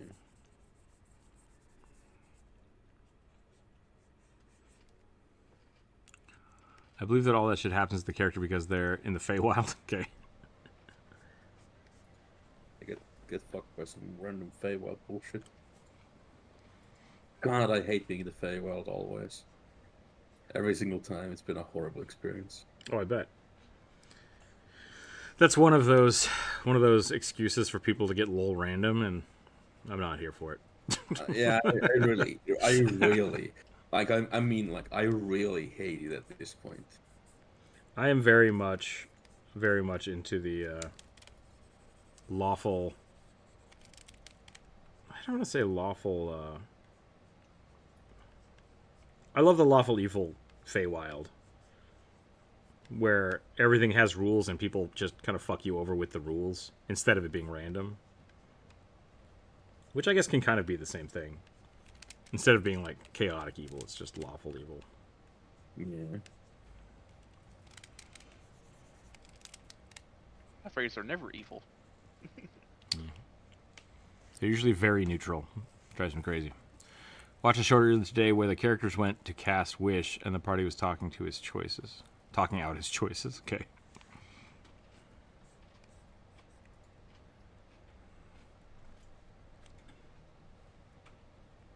You know what makes puppets creepy?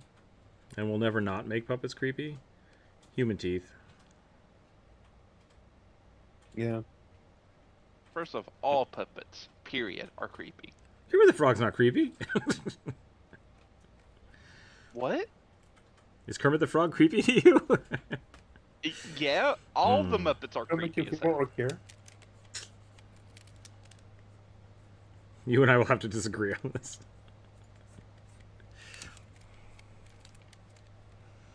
I've seen really creepy puppets that Kermit looks perfectly fine to me.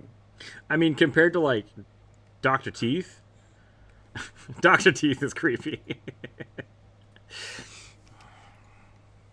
Like, on the scale of creepiness, the Muppets are the least creepy, but still pretty creepy to me.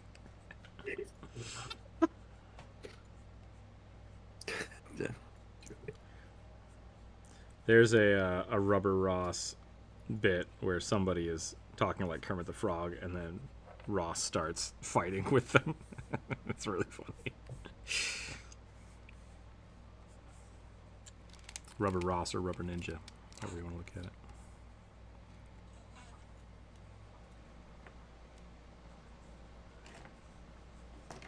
Skip Cat. Knock that shit off. No. I crave violence. Only violence. Mother, I crave violence.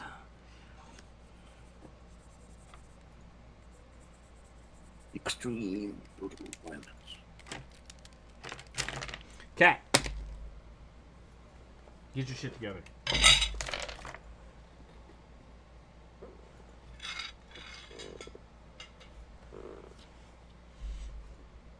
What's up, kiddo?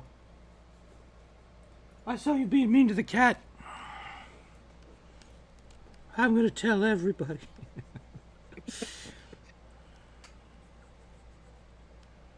But the kid can't talk yet, Yep.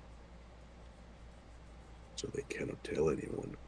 Oh my god. Pixel, the dumb cat, has taken to... I'll let him in at night. I'll let him in the back door. And from our kitchen door... I'll draw it like this. I let him in the back door. There's our kitchen. And then, like, out of the kitchen and into the hallway. So I always let him in, and then I go to bed, right? I let him in. He runs in the house and lays down right here in pitch black and just lays down and waits for me to kick him. And I'm just every single time.